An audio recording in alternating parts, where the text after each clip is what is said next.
I'm not saying that you were just one person. Oh my God, that dude, my God. Jalen, Did Mahad. yeah. We got it together. Dr. Short, so nice to meet you, man. Oh no, you good, brother? You here? I meet people and then they just We'll take a picture with Dr. Short. Hold on. I'm doing good, said Dr. Short. 710-429. LBZ, J Boss, with the legendary Dr. Short. How are you? How you doing, Randy, Dr. you Short? are? Lavar, And where you from? DC. Oh my God, you're from Come on now, what born high and school did you raised. go to? I went to Suitland, but Okay. I graduated I from used to- Avenue Bourne. I used to live across the street on Silver Hill Road, across from.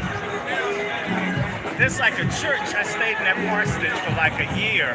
We had on Silver Hill. 51, 50. We right off of Marlboro Pike, so we close. Right, so yeah. But I grew up right in Southwest down there where the stadium is now. Yeah. Like I said, when the Avenue Bourne. When the Follies and all that mess was down there. Yeah, when Mark Shop Johnson was growing up. You was telling the truth. Yeah, we got to. And it's your son. This is my son Nice to Jabbar. meet you, Jabbar. Oh no, yeah. Hey, LVZ, J Bars, and the legendary, our man, Dr. Randy Short. DMV's finest, baby. Well, getting there. And you still in this area? Oh yeah, I ain't going nowhere. Look, we're going to start doing this thing, which we're going to call the Patriarch Summit, to try to get black fathers to start doing stuff. No problem. Can you have a card or anything, or take an email or a number? Definitely. We're going to meet tomorrow. Definitely. Yeah. That's what I 29-year-old myself raising him. And nobody ever talks about single black fathers. My mom died from MS when I was 2. My father raised me. Where are your folks from? Oh, DC, Southwest. Sure, they're not from Georgia? No, all up from DC. My father's lineage comes straight from Calvert County. My great-great-grandmother, great-great-grandfather. You know what? Let me tell you something. I was just showing the lady. Now we back, and there's one thing about black men. This is showing Dr. Mott something. We won't let up. Right. We will not let up. Damn. At this point, have you guys ever had somebody owe you Yeah, something, George Calvert. right? And see, North Baltimore. Asking for what they owe That's you. my grandfather. That's me. wow. So if you're from Calvert County, my family goes all the way back to Calvert County. Definitely from Well, and St. Louis. Oh my goodness! Oh my goodness! What's going on? And I was looking for you last night at the Legend. Definitely concert. Oh, what was it? What was it? Mark, Oh, wow. I'm hitting you up. Tariq, before you, hey, no, my son always listen to you with him, man. Boy, man. Hey, thank you, man. Thank you, Flex. Glad to see you back, man. Glad to see you back, man. Let me get one of these. How long do I do? I can find Do the thing. Go ahead, huh? I got this well. Good. Okay, we're gonna turn it. Can you brothers turn this way real quick? Can you brothers turn this way real quick? Yeah, it's your book, man. I appreciate it. Oh, did you want a sticker on your side? Did you want a sticker on your side? I told you you could give me a sticker. Oh, yeah, what you say? Y'all saw it here. J Boss and King Flex, man.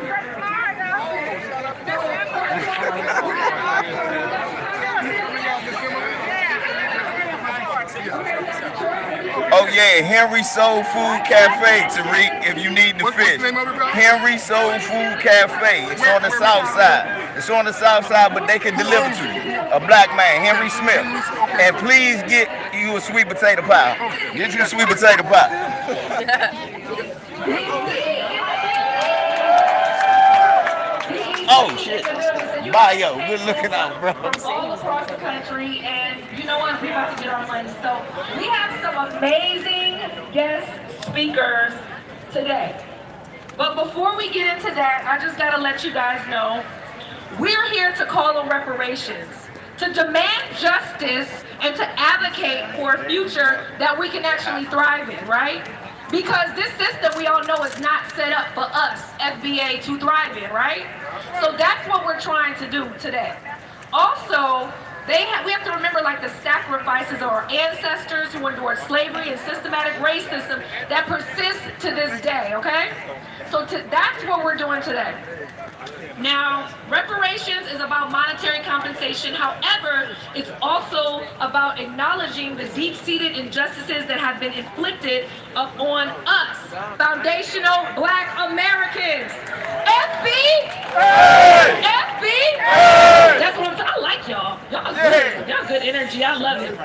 So, you guys, so today we're recognizing the stolen labor, the broken families, the denied opportunities, the systematic barriers that have held generations of our people back to achieving their full potential. Because you know, they know if they give us some money, they know if they actually give us some tangibles, it's over for them. It's literally over. Don't let me start crip walking out here, you guys. Seriously, I'm from LA. Don't let me start, because I get hyped about this. It's really ridiculous that they have not given us our money. All the other people have gotten their money except for us because they know how powerful we are and what we are going to do with that money. Yes, clap it up for that. Black people, clap it up for that. So today what we're trying to do is hold our leaders accountable and demand that they take action today. We are not going to stop. Like I said, one thing about us Black people, when you owe us money, I don't care if it's $5. They're going to be at your door like, where's my $5? We are not letting up until we get our money. Clap it up, everybody. Clap it up. Clap it up. Yes, clap it up. So we have some amazing guest speakers today. And the first guest speaker, I am so excited about this man. I can't say enough about this man. So this man is a life Black nationalist, a Christian minister. He's an author, a filmmaker, an active from his youth to his present, devoting energies to youth groups, political activism, and lobbying. You guys, please welcome the first amazing guest speaker today, Dr. Randy Short.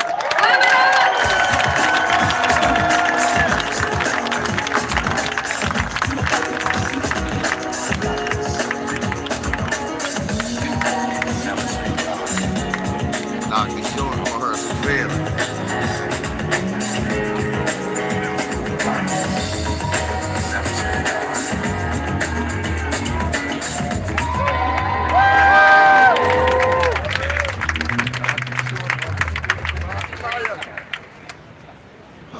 Hello, how are y'all? All right. Come on, bro. Isn't God good today? Yes, sir. Aren't we people of the sun? Yes, sir. Isn't the sun out? Yes, sir. This is going to be a great day. First and foremost, we've got to thank Brother Tariq Nasheed and his team and these beautiful brothers protecting us from all the garbage that could and might happen if we didn't have the FOI and other people looking out for us. Thank God for our brothers. Thank God for the sisters. Thank God for the FOI. Thank God for the technicians, but most importantly, thank God that we're here. Now, it's going to be a little tense because I'm going to be very honest with you. We got a lot of work to do, but we can get it done because God's on our side. Hello. And when God's on your side, who can be against you? Can white supremacists? Can the boule? Can sellout Negroes? Can illegals? Can liberals? Can racist sodomites? Can feminists? Nobody can stop us, that's right. Now, let's start this off. We're here because we need MFM, and y'all know what that means, and since they're families, and my mother's here, thank God for my mother. In fact, let's just take a minute and give a big applause to Tariq, his team, the security, and give all of us a hand.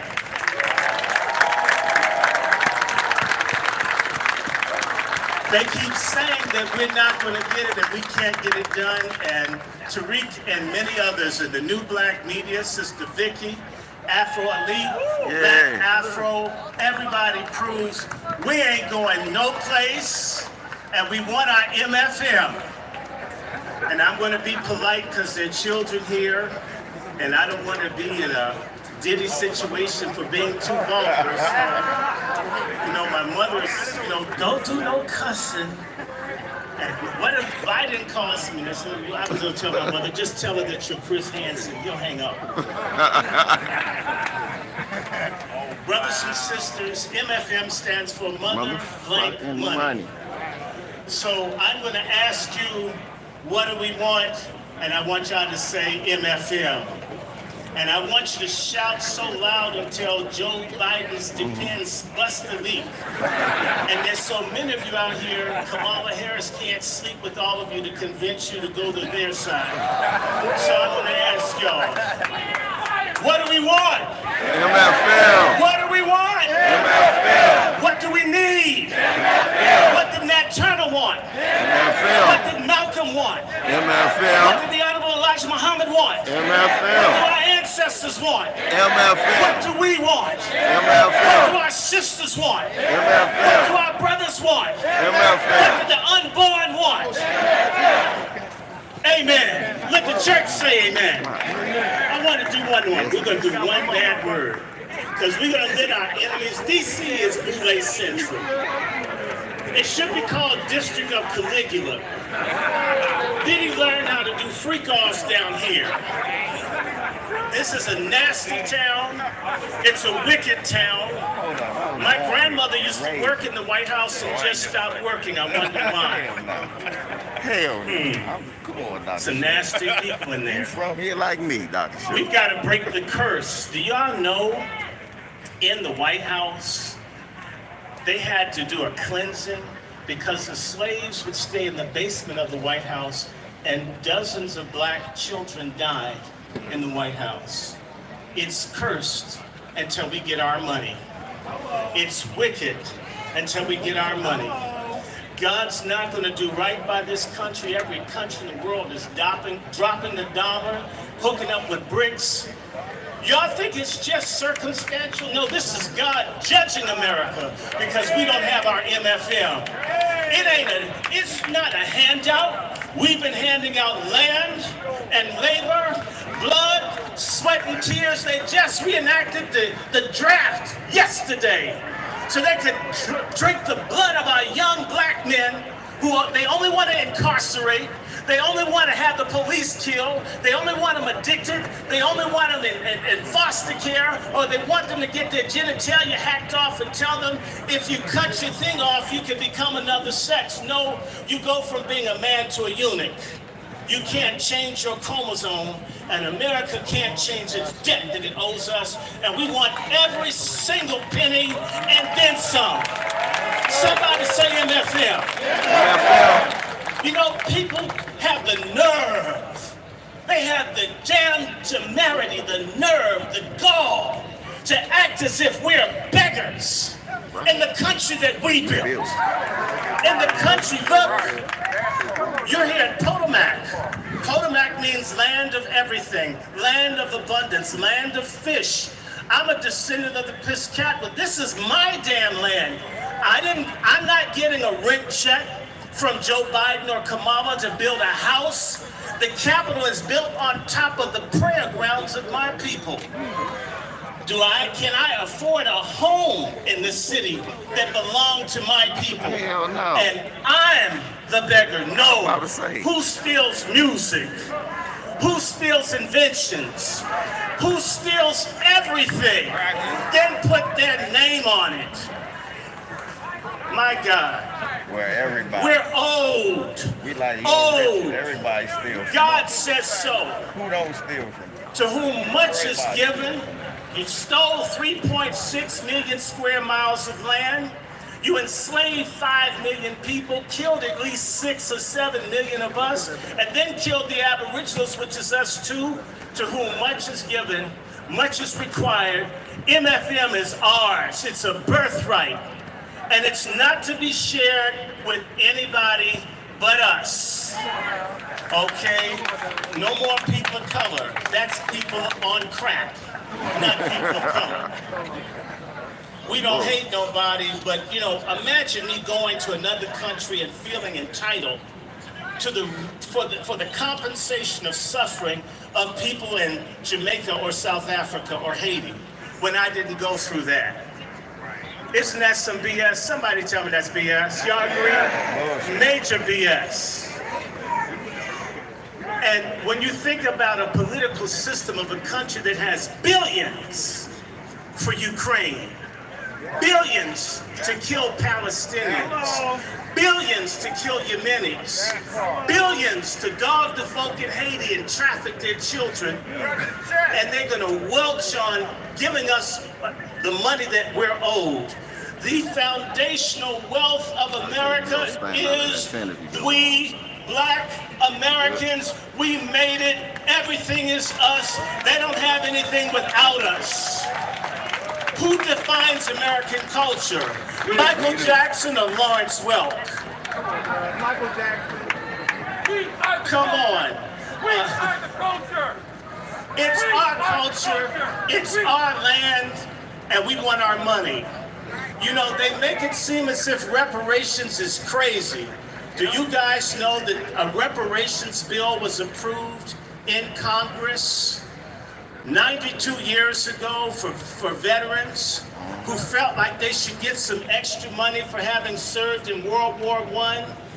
Now, it got shot down by the Senate, but 92 years ago, on June 15th, 1932, they approved giving $2.4 billion to the veterans. They give money to whomever they wanted to. When the banks collapsed after they set up subprime lending to steal from Black Americans yet again, they gave $24 trillion or more to the banks. Don't tell me that you can't cut us a check for 20 trillion. Don't tell me you can't do it for 40. And if you can't give it in cash, we'll take it in kind. No, oh, seriously. We got some work to do. We need to be very clear. White supremacists and racists and black traitors are all amongst us.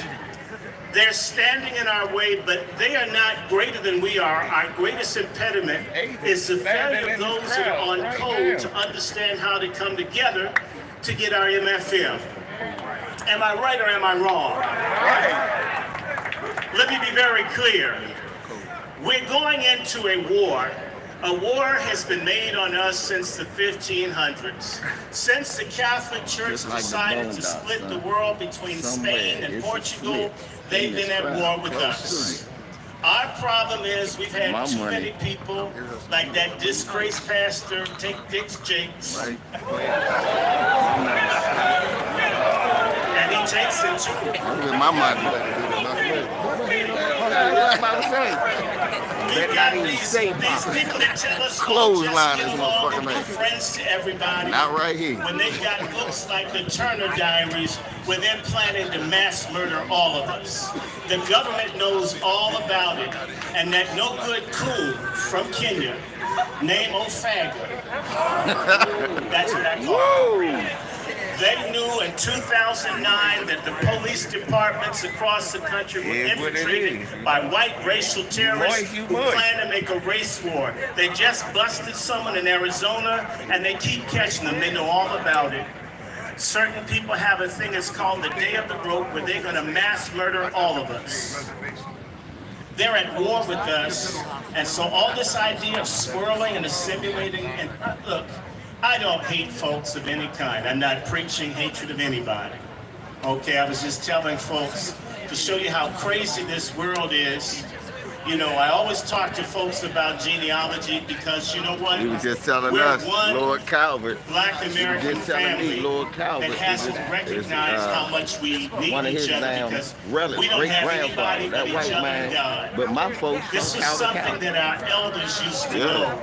We've lost the He was sense like, of so the your knowledge folks of one from, I was another. like, nah, my And we folks need to from get on top this, of that my real folks from fast. The this illegals area. come here and set up with their Our neighbors, slave ship was up whether here. it's legal or illegal.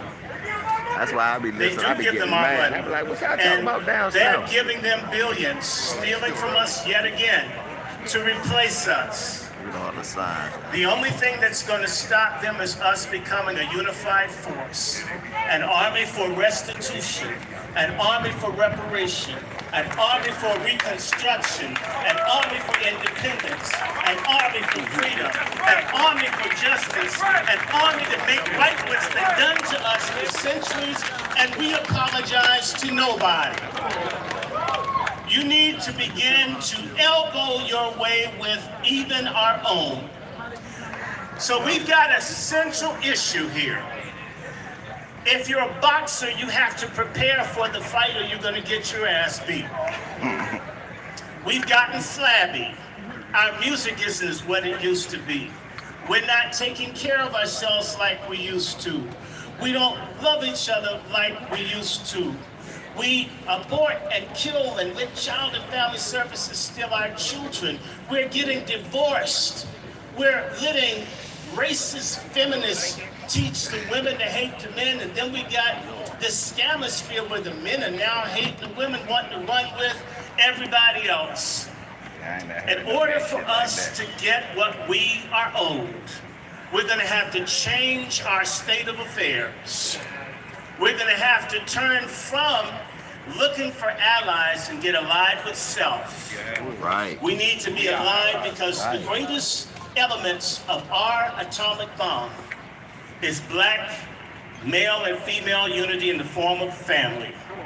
Right. That is the greatest fear in this country, that we will come together, love each other, protect each other, cherish each other, respect each other, protect each other, have health care for each other. We used to do it before we had almost $2 trillion in income. There's a reason that we're not organized, and that is because we've got enemies within our group. Right. Oh yes, we can talk about all of them. But let's just be clear. You got the Democrats, the Republicans. You've got the Divine Swine. You got the Gasons. You got a lot of people working Not the for Masons. everything but The Gasons. what we need. We've got the Congressional Black Circus, Right. the National Asshole Network, Yep. the Southern Christian Coon Leadership. Niggas We've got always so many of capitulating and these groups that are apologizing doing to people. everything Hey, don't forget but about them. bringing us together. What we voted for them to do. Niggas And it's always time for us to have ass-kissing a Caucasian purge people. and a civil war. And if you're That's not what it on stands code for. with MFM, if you don't understand that my reparations do not belong to somebody in Sudan, my reparations do not belong to people in Mexico. My freedom isn't dependent on somebody else's freedom. Pan-Africanism is a great idea, but you know what? Why not some pan-Black Americanism? Why not some unity here? Why not invest in one another here? Why not stick together here? Why not have families here? We're going to need a supernatural divine love for each other because of the thousands of years of conditioning. If you've ever read Chancellor Williams' book about how they've been working to bring us down, and in this country, 500 years of nonstop poison. In reality, we've never fully breathed free for 500 years. Look at how the Palestinians have had 120 years of what we've had 500 years of. Folks in Africa, Nigeria, the white folks took over Nigeria effectively in 1910, were out by 1960. I had to explain to a Nigerian, my grandmother was born in 1911, and she wasn't really free. And then that was a year after Nigeria became a federation. In 1960, when Nigeria became an independent nation, my grandmother couldn't vote in this city. My grandmother was segregated. My grandmother was a second-class citizen. And basically, when my grandmother died, they didn't diagnose that she had ovarian cancer and she was in a medical facility. This medical apartheid, all of these things. Our sisters dying when they want to have the baby. Sisters being sterilized. Organ theft. In order to stop this, you know, the Bible says Satan comes but to kill, steal, and destroy. Haven't we been killed and destroyed? And haven't we been robbed? Yeah. Well, do you think we're dealing with God or are we dealing with Satan? Is this the synagogue of Satan? Folks sit up and take the Bible and tell you a 50-year jubilee is a justification for why we don't get reparations. It's time for us to come together like never before. It's time for us to kick out traitors, to be harsh. If you can't get out your house, pray. Let me give y'all a story. Back in 2011, I was in Libya about this time, watching them bomb and kill people in Africa with Obama and Susan Rice, the half Jamaican former Secretary of State and United Nations representative for the United States, U.S. Ambassador. And when I had an opportunity, I went to the 40th anniversary of the Congressional Black Caucus up in Howard. And I went there to confront Donald Payne Sr. And when Donald Payne snuck out of the building on Howard's campus, I snuck out too. And I want to give you an example of the kind of traitor leadership that we've got. I asked Congressman Payne, sir, I just came back from Libya. They are gang raping, mutilating, making snuff porn, torturing, butchering black women and babies and girls in Libya with U.S. tax dollars. And you know, he kind of giggled in my face. He giggled.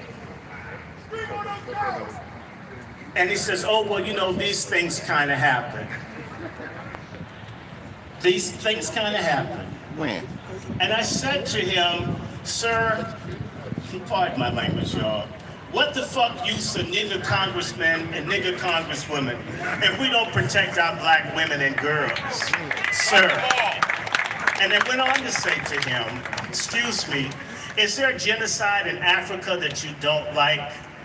How come you don't do anything for folks in Newark? And I don't know, God is real, people. I told him, God's cutting your life off. You're not going to live 12 months. He died 11 months later. We need to pray these people out. If you can't boycott them, you can't vote them out. Our ancestors would get, and what they do, would the circle be unbroken? We'll pray them out if we can't drive them out. You know, his son got in, and in March, one of my buddies from Sudan came to see me, and I told him I can't help you about the genocide in Sudan because the son of the man I prayed out is in. But I'll pray for him. So on April 1st, I prayed that God deal with Donald Payne Jr. because they're killing folks all over Africa. The Paynes had a lock on Africa in the Congress and wouldn't do anything. You know, Donald Payne had a massive heart attack April 6th. Okay, they tell me to go. Are y'all good? Okay, now I need to stop. But let me say this to you. You know, prayer changes things, boycotts change things, unity changes things, love changes things. And more importantly, before I leave you, I want to say this. As part of SALT Ministry, as part of the United New Black Media, our group, we work under Brother Tariq and them. We're starting a thing called the Black Patriarch Movement because we got to get our black men into warrior mode. We are going to meet on August 24th here. We want your support. We need your help. We got to go fund me. It's a Patriarch Summit. You can always find me if you do YouTube. I'm the Angry Black Men's Book Club. Email me if you can. I'm wrandyshort@gmail.com. I do respond. We must bring, and trust me, when we get the men together, we want to have the Wazis, our warrior sisters. In fact, say Wazi sisters. Wazis! All you Wazis, you warrior sisters, we're going to have, by the fall, 2 different groups working in tandem, because when black men and black women get together, nobody can stop us from getting our MFM. MFM! MFM! MFM! You guys, give it up for Dr. Randy Short. I can listen to him talk all day, seriously. But we're only, pressed for time, so we gotta. But give it up, everybody, one more time for Dr. Randy Short. And one more thing. Give me my money. FBA. See, I like y'all. Y'all participate. I'm gonna have y'all working today, just so y'all know. Y'all gonna be working. Okay, so I'm really, you guys, super excited. I love this woman. She's so amazing. She's an educator, she's an engineer, a powerful youth advocate for over 20 years of educational experience. She has created numerous programs geared towards black youth development. This woman has been in countless documentaries, from Buck Breaking to American Maroon to Season 1 Soil, Washington, D.C. She's currently a professor of engineering at Morgan State University. Please welcome Dr. Mahad. Woo!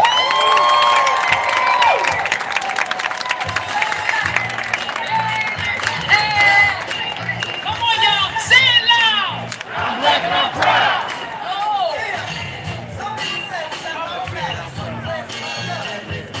Come on, FBA, make some noise!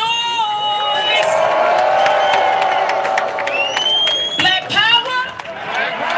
Black power? Black power. Clap it up for your black selves. Can we get a hand clap for Brother Tariq Nasheed? Let's give that brother his flowers while he can smell them, Ashe.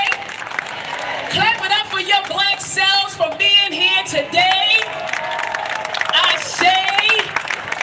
And let's clap it up for our ancestors, for we are the sum total of our ancestors.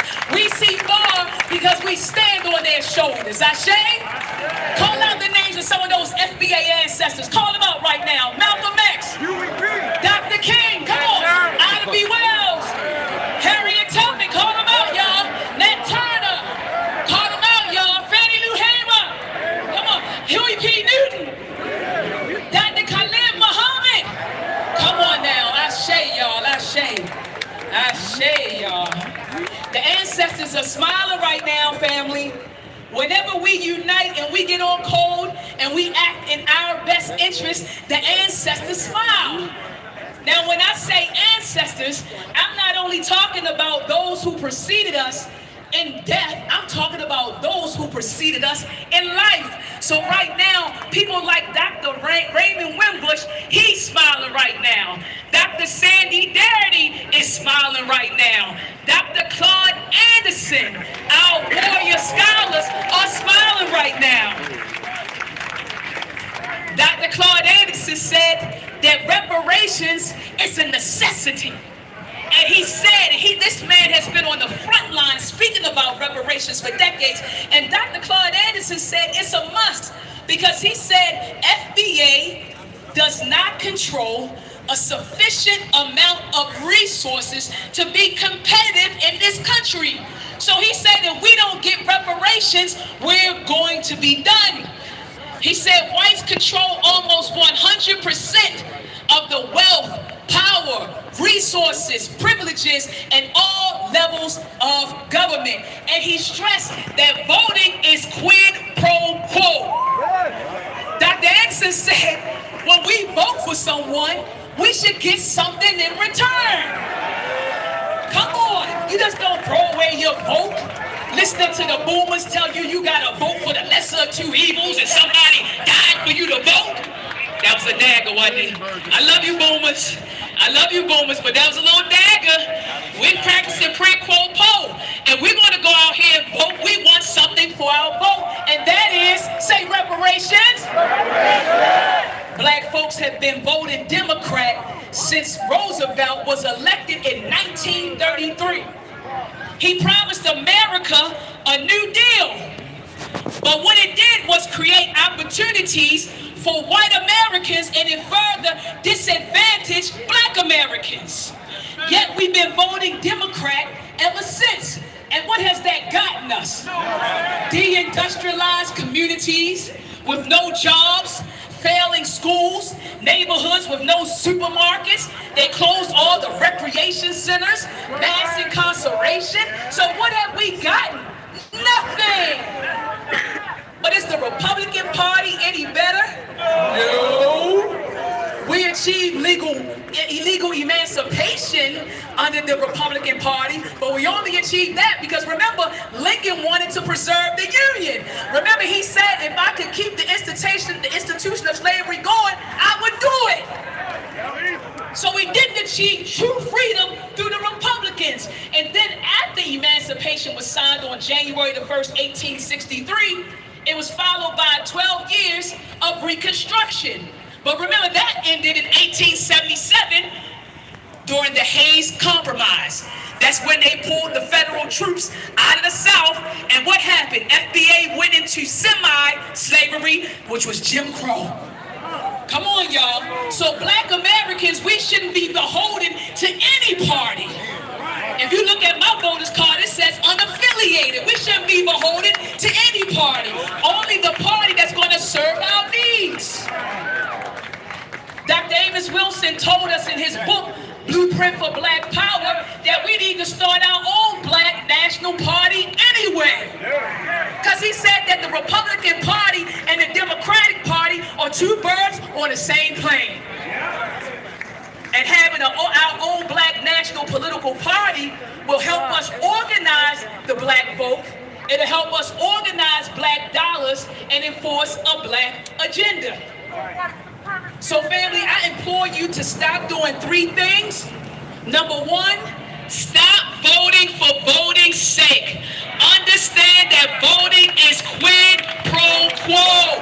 Say it with me, y'all. Quid pro quo. Don't vote for voting's sake. I know a lot of us are children of the boomers. I know it, and they say, you better vote. They start scaring you in the vote. You better vote. You better vote. You're going to go right back into slavery. You better vote. No. We need something for our vote. And if we don't get something for our vote, a lot of us are going to choose the couch. Come on now. Two. That's right, two. Stop allowing the powers that be to pacify you with symbols. Malcolm X said that the white man will try to satisfy us with symbolic victories rather than economic equity and real justice. So what did Biden give us? Oh, he gave us Juneteenth as a federal holiday. Well, hell, we've been celebrating Juneteenth for decades without the permission of the goddamn government. So you didn't give us anything. Come on now, he gave us a monument of Emmett Till and Mammy Till in Mississippi and Illinois. You know, he'd bring rappers to the White House, right? I call her Ratchet Red. Y'all call her Sexy Red. I call her Ratchet Red. They invited her ratchet self to the White House, and Biden them saying, look, black community, look who I brought into the White House. Then he going to speak at Morehouse College. I was so disgusted when I saw him being the speaker at Morehouse College graduation. Then Trump, what did he do? He produced some sneakers. Talking about that's how he connected with the black community. He said, I'm going to give y'all some sneakers. And then he made a staged Chick-fil-A run in Atlanta. I said, staged Chick-fil-A run. Repeat after me. We don't want that. We want reparations. Then you had 50 Cent. He just went to Capitol Hill. Y'all said, Dr. Mahad throwing daggers right now. Dagger. 50 Cent went to the Capitol Hill to advocate for black representation in the liquor industry. Repeat after me. We don't want that. We want reparations. And third, Don't allow them to call any program that gives black folks a couple of dollars a reparation program.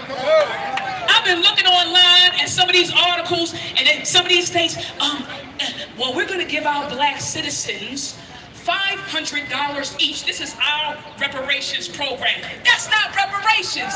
America owes us trillions of dollars. So $500 payments is not a reparation program. So repeat after me. We don't want that. We don't want that. We want real reparations. We want reparations not to live comfortably under European domination, but to be a liberated, independent, and self-determining group of people. Self-governance should be our goal. See, when I talk, I use the language of the Maroons. I say liberation. I say sovereignty. I say self-determination. See, the folks who are dominant, folks who love to live under the dominant society, they use words like inclusion and diversity and representation. No, I'm a child of the Maroons, so I'm going to talk about liberation, sovereignty, self-determination. So salute to the FBA brothers and sisters who are building homes on land we inherited in the South to create whole towns for us. Salute to our brothers and sisters who built institutions, educational institutions, businesses, economic engines, and cultural institutions in our communities, all while we continue to fight for liberation. Reparations, I'm sorry. There's a truck right there. Reparations. So FBA, I want to close with these words. Just bite it. Keep building. It's so much. Protect what we build. Support what we build. Keep fighting. And know that the struggle continues. But victory, say it loud, victory,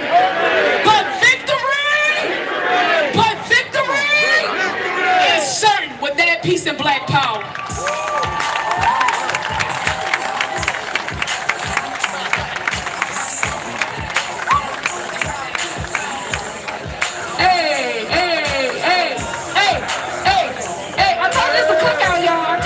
Cookout too now. It's summertime, Juneteenth, turn up. Y'all need to get hyped. Come on. Wipe me down, hey. Wipe me down, hey. Wipe me down, hey. I told you I'm going to turn this into a rap concert every now and then. FB.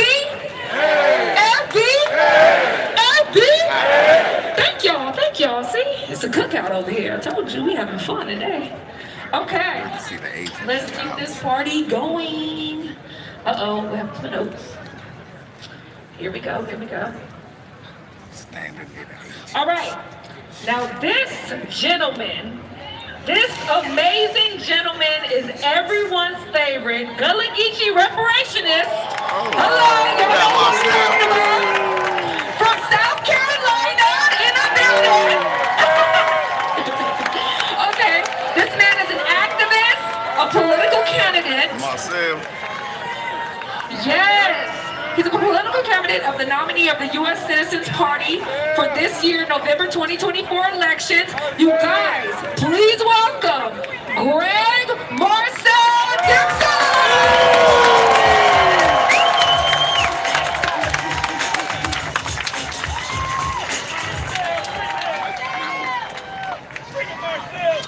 So, greetings, everyone.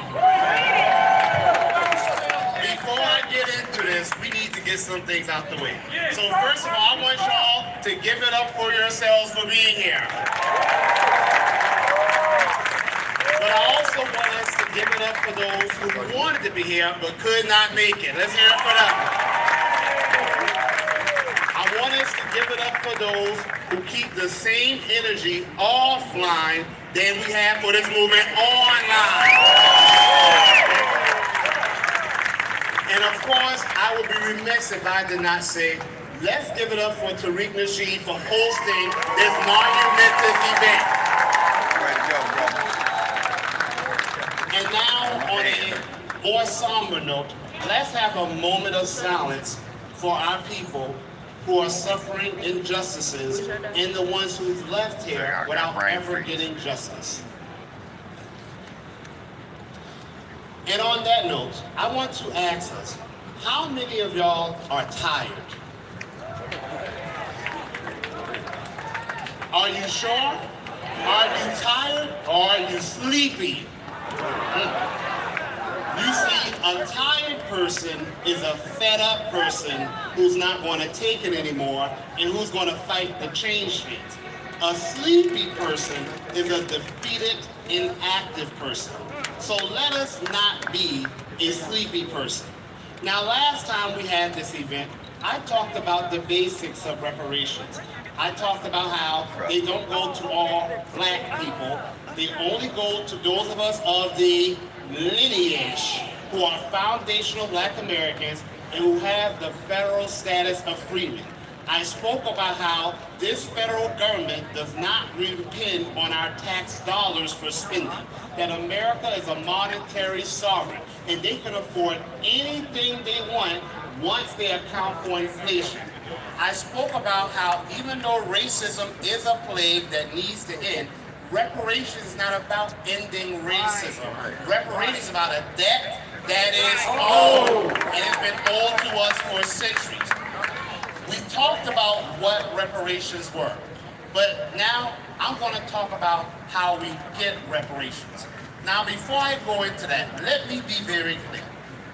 If there's a candidate or elected official who's not offering us anything, I don't believe in supporting that elected official or candidate. I've never done that in my life. In that case, I support us choosing the couch. But what I do not support is us becoming a couch potato, okay? Have you ever seen a couch potato? I'm not talking about those whose mobility is limited because of health issues. I'm talking about those who sit there, live a sedentary life, they become unhealthier and unhealthier, and then they slip into a diabetic coma and die from a massive heart attack. No, we are going to have to work for reparations, okay? And look, we may have different viewpoints. Me, for example, this is just speaking for me, unless a candidate is unadulteratedly anti-FBA freeman, if a candidate is for stopping this mass immigration invasion, I'm going to support that. Look at what's happening in California. You have all these white Hispanics running their mouths, talking trash about us getting what they're owed, and their parents came here illegally. So if we think we face a lot of hatred now, we have no idea the level of hatred people coming to this country illegally only because we thought they're able to come here until we beat them. I'm for stopping elective abortion. 20 million dead black babies is a genocide. But you may not agree with that, and that's okay. We all have different political viewpoints, but we all must have one political priority, and that priority is what? Reparations. Exactly. And don't fall for the trick language. I've been hearing this trick language lately of them saying, I support reparations. I support reparations. That's insufficient. Other groups don't get support. White Americans for centuries got land, housing, all kinds of special benefits. Native American tribes and their descendants, intern Japanese and their descendants, Iranian hostages and their descendants, the Guamanians, the Downwinders, Holocaust survivors and their descendants, those groups don't just get support. They get specific policies that leads them getting money, housing, land, and having other means of ownership. So do not fall for that trick language. And look, the slave master got his reparations. I heard Dr. Randy Short say that. We are going to have to work for it. We definitely need to be organizing in the streets. Yes, we do. But I need us to understand this very important thing here. Reparations in this nation have never, ever, ever happened outside of the political structure. So let's organize in the streets, but let's organize in the streets of getting people who are going to fight for us in those political seats. Right. Okay? That's true. And listen, that we're tired. All of us are tired, but we cannot tire out.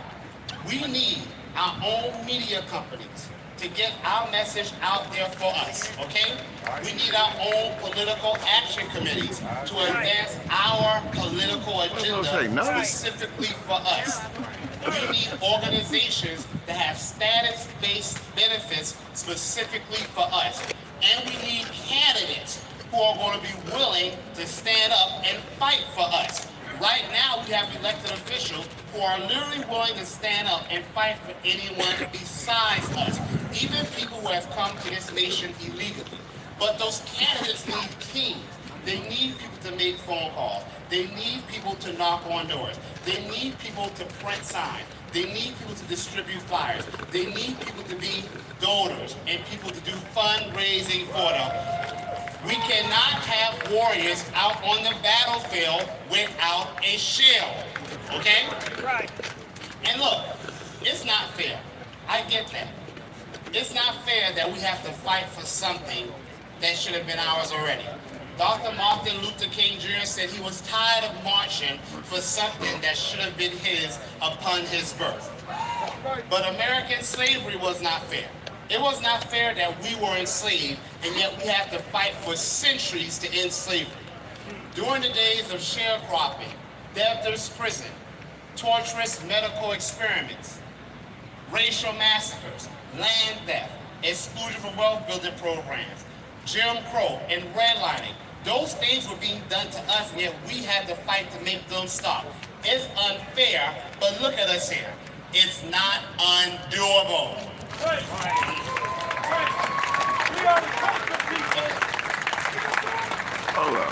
Our ancestors organized and accomplished their mission with far less resources than we have now. We have more political representation and specific policies for us in the 1800s than we do now. And if we're going to be honest, our ancestors, far than we face now. And they didn't just have less protection, they had no protection. So if we are their children and they can do it, then we can do it too. You see the fans, Bree? Are you willing the to fans right there. You see, we I'm wondering. Reparations is moving like a football. I'm about to go over see if that's the hot. Cheering. No, we don't need cheerleaders in this. There's a fans over there, y'all. Everyone out on the field. You see the now, fans? Some of you might say, Who see the fans? I understand, but I'm going to keep it over there. Yeah, I'm going to go over there and see if that's it. I'm not going to rock the boat. Now, I'm worried about my house. I'm worried about my family. I'm worried about losing my job. Let me make something very clear to all of us here. If you don't stand up for us, you are actually putting yourself in more danger. You are putting your family in more danger, and you're putting all of your people in more danger. The same thing goes for me. If I don't stand up and fight for us, I'm putting myself in danger. I'm putting my family in danger. I'm putting all of my people in more danger. He look like he got normal size head. Let's look at nature. Take a lion, for example. That can't be the type of prey a lion usually targets? They go for the weakest, most cowering animal they can find. Being a coward is not keeping that animal safe. It makes them more of a target. On the other hand, when a lion comes across an animal that's active, that's vigilant, mighty, and strong, that lion remembers that it's just a pussycat and it backs off. Now, we need to understand, by keeping a low profile, Dr. Martin Luther King Jr. said, if they come for one of us, let them know it's 100 of us. If they come for 100 of us, let them know it's 1,000 of us. If they come for 1,000 of us, let them know it's 10,000 of us. The point was, they can't get us all. And when they see all of us, they're going to realize they don't want to deal with none of us. Now, I'm going to say this here. And I have nothing against this in particular. I've been all around D.C. and I've been seeing a lot of rainbow flags. And people saying they have pride. Well, I have pride too. I'm proud every damn day of being a foundational Black American. I have pride. Okay? I have pride. A lot of pride. And yet, I look at the Ukrainian flag, the rainbow flag. They get everyone's flags right, but being that this is Juneteenth, one day, and they still can't get our flag right. That's not because of us, but it's cost of it is us. We allow too much disrespect to happen on our names, and we have to stop that, okay? We have to stop allowing that. Listen, I said this before.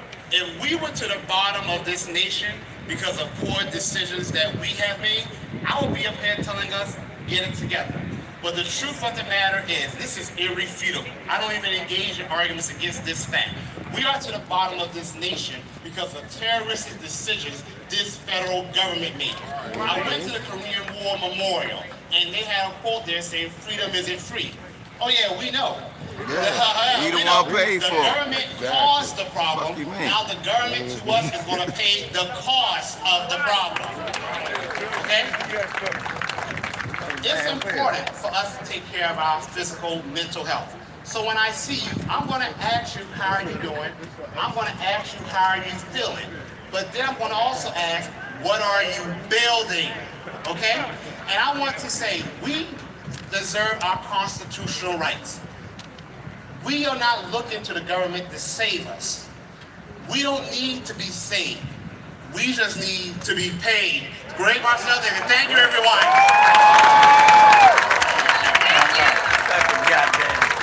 Mr. Dixon, you can dress. You can dress your behind off, sir. That man can dress, I'm sorry. He can dress. So give it up one more time for Marcel Dixon. Give me the check.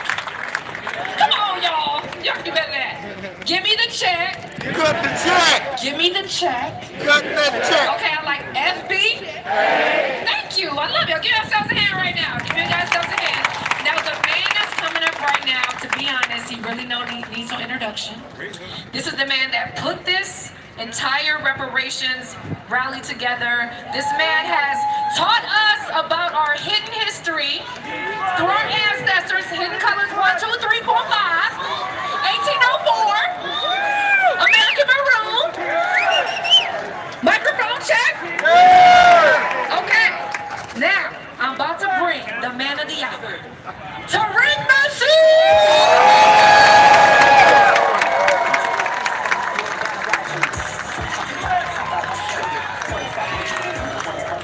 Y'all got to give it up better than that, DC. Give it up, DC. Thank you. Give yourselves a round of applause, DC. It is beautiful out here in Washington, D.C.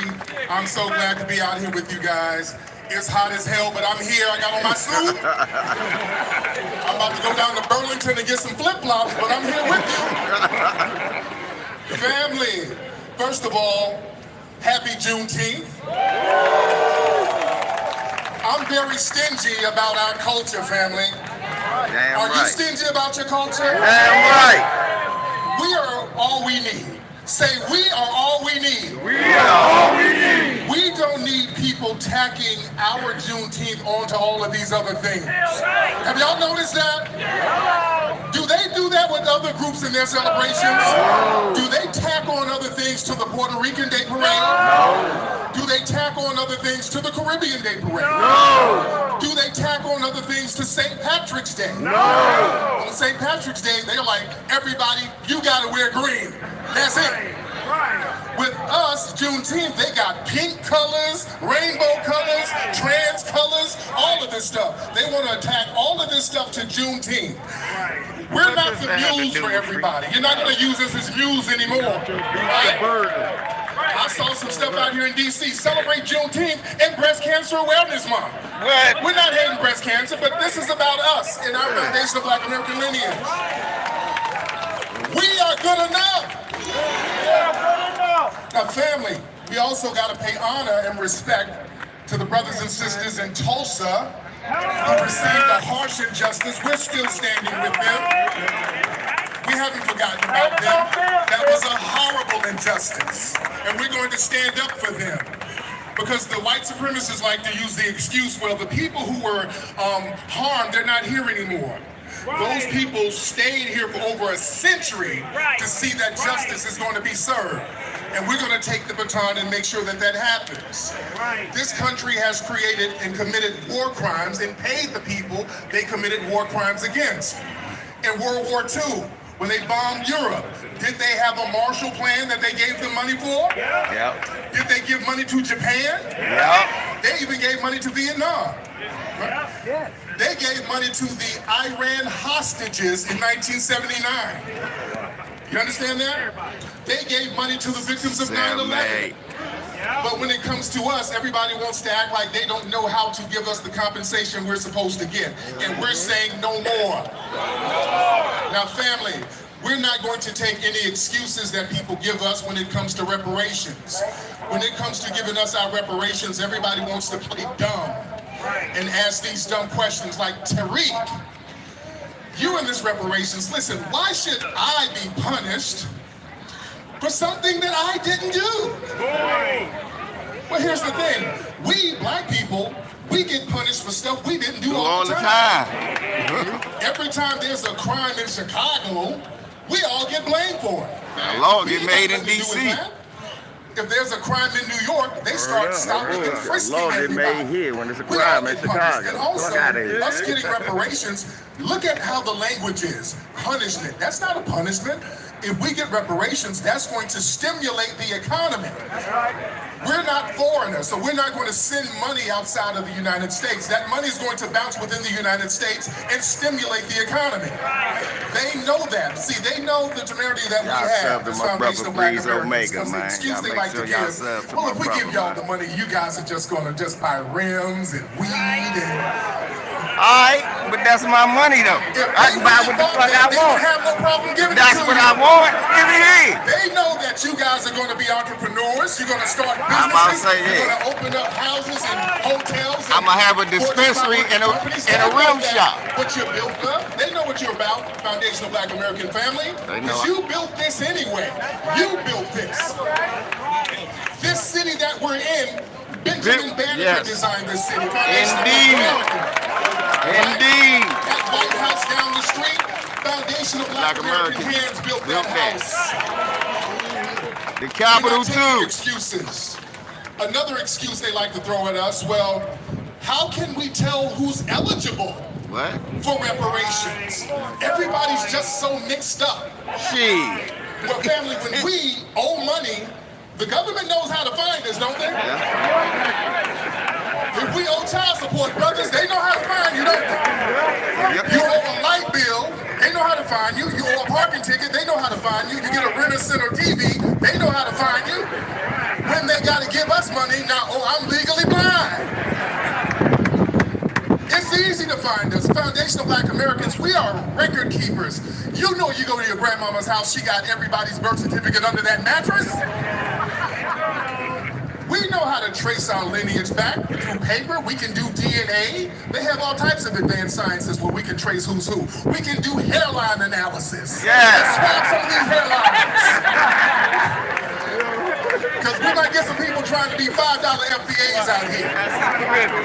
We're checking hairlines. Swabbing that. That's guy in there. And the DNA says you're from Uganda. Guyana. That's not Southwest.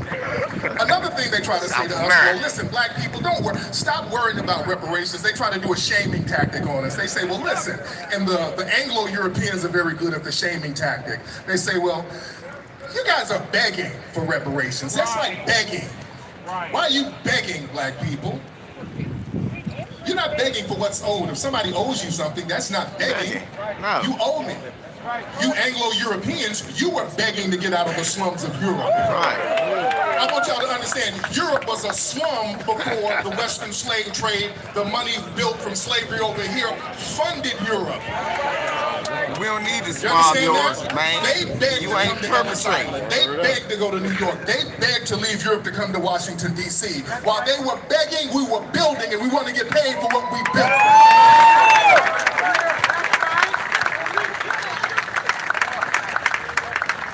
Family, another thing they try to do is say, well, how about individual responsibility? Just work hard. If you work hard, you wouldn't need reparations. No. Because see, You They don't want to attacked us wreck. and oppressed us as a group.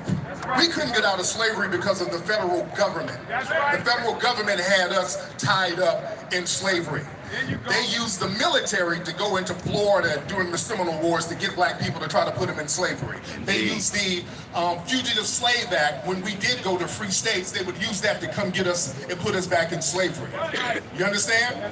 So our Foundation of Black American Family, we fought against that because they even had dogs that were trained to go and hunt us.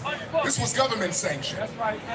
Now some of our Family, family, I they got to learned get how to like kill Breeze those Omega. dogs. Look, y'all, he By got crushing this. up Look at glass this. and Look at Breeze, making the y'all. glass and This man got a bread, frame. frying the bread. He got the stand. We I'm call just, hush puppies. I'm like a The damn puppies all right. dinosaur out here. Look at this brother.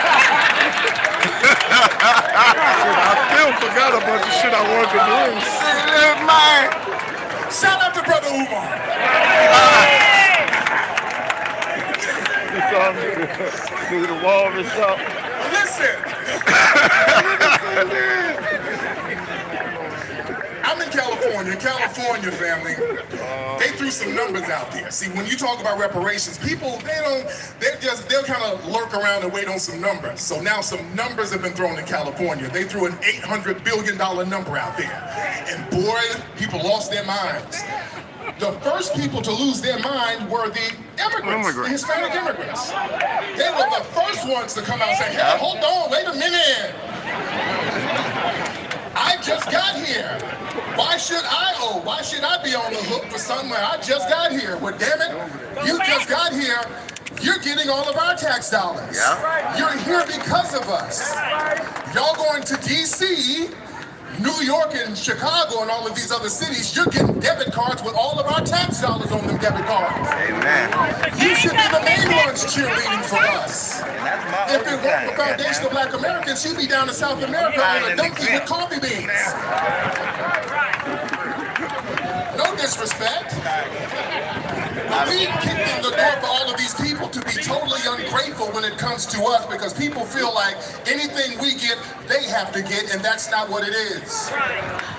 Another thing people try to say is, well, how about instead of going after the government, just go after individual entities and institutions that had you enslaved. Here's the problem.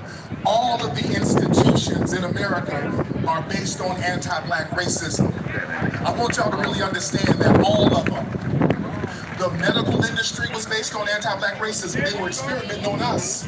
Yes. The banking system, they were putting in money to enslave us. And then The stealing railroad our money system, out the bank. we were doing the railroad system. We had to build the initial railroad system.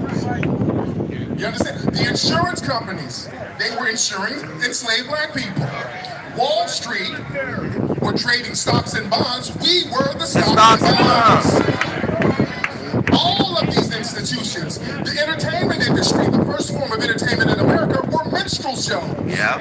The first blockbuster movie was The Birth of a Nation. A Klansman. In the music industry, all of these things were based on exploitive, anti-black racism, even now. And then they try to say, well, we have to have a lot of this minstrelly, all of this minstrel show nonsense and buffoonery in the music and in the movies, because if we put something positive out there, oh, you black folks don't like that. You like cooning and buffooning. That's what you guys like. Gee. Family, we just released a movie hate called Butterbit. Microphone Check. How many of y'all saw Microphone Check? This is a movie we did, grassroots, have an intelligent conversation talking about Foundation of Black American culture. We were selling out theaters here in D.C. and all over the country. Yep. We was here. They didn't tune in to see buffoonery and shucking and jiving. They wanted to hear truth to power. You're here today not for buffoonery and shucking and jiving. You're here for truth to power. Are you here for truth to power? Yeah. Are you here for truth to power? Yeah. Give yourselves a round of applause, ladies and gentlemen.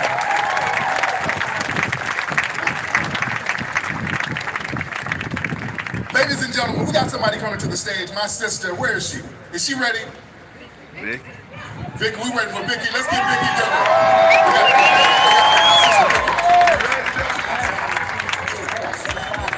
All right. We're about to get our sister in here, ladies and gentlemen. That's the song. But I'm glad y'all came out, man. We're going to have a great time today, man. We got a lot of more phenomenal speakers. We got our brother Big Daddy King performing later. He's from California. He can't help it, man. We're waiting on our sister Vicky to come on out. Where's she at? Tangibles, no phone. Let the check. 2 for $5. Of course, I don't have no cash. Coming to the stage. Where's she at? There she is. Well, we got the Queen Goddess in the building. Y'all about to get some of that FBA spiritual energy from this sister. I couldn't do it without this sister. Her energy is so powerful. Everybody laughs. This is a phenomenal sister right here. I want y'all to give it up, Washington, D.C., for the Queen Mother, Miss Vicky Dillard!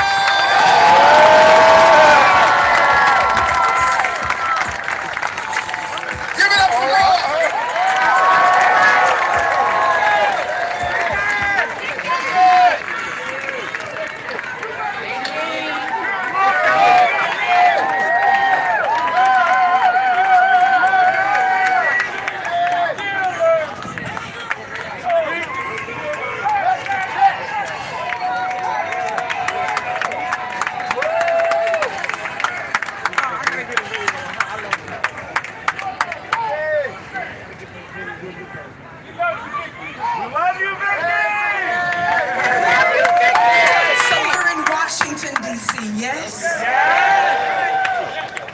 This is the home of the White House. Somebody say, we built this. This is the home of Congress, yes? And this is the home of the Supreme Court of these United States of America. We're in a power center, black family, the Capitol. So I thought it appropriate. Somebody help me with my notes there. I thought it appropriate. Watch this.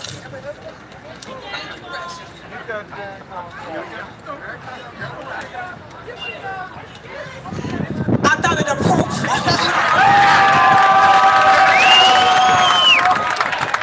that we hold Congress and court all at the same time. All rise. I said all rise. The Honorable Foundation of Black Americans in session. And we're not alone. I hope you understand that simultaneously the ancestors are holding court. People are wondering, why are they all of a sudden asking for reparations after all this time? How many of you all know that here and now we rep them? We are the divine lineage, and they're using us and manifesting through us and by us, and we coming to get our check.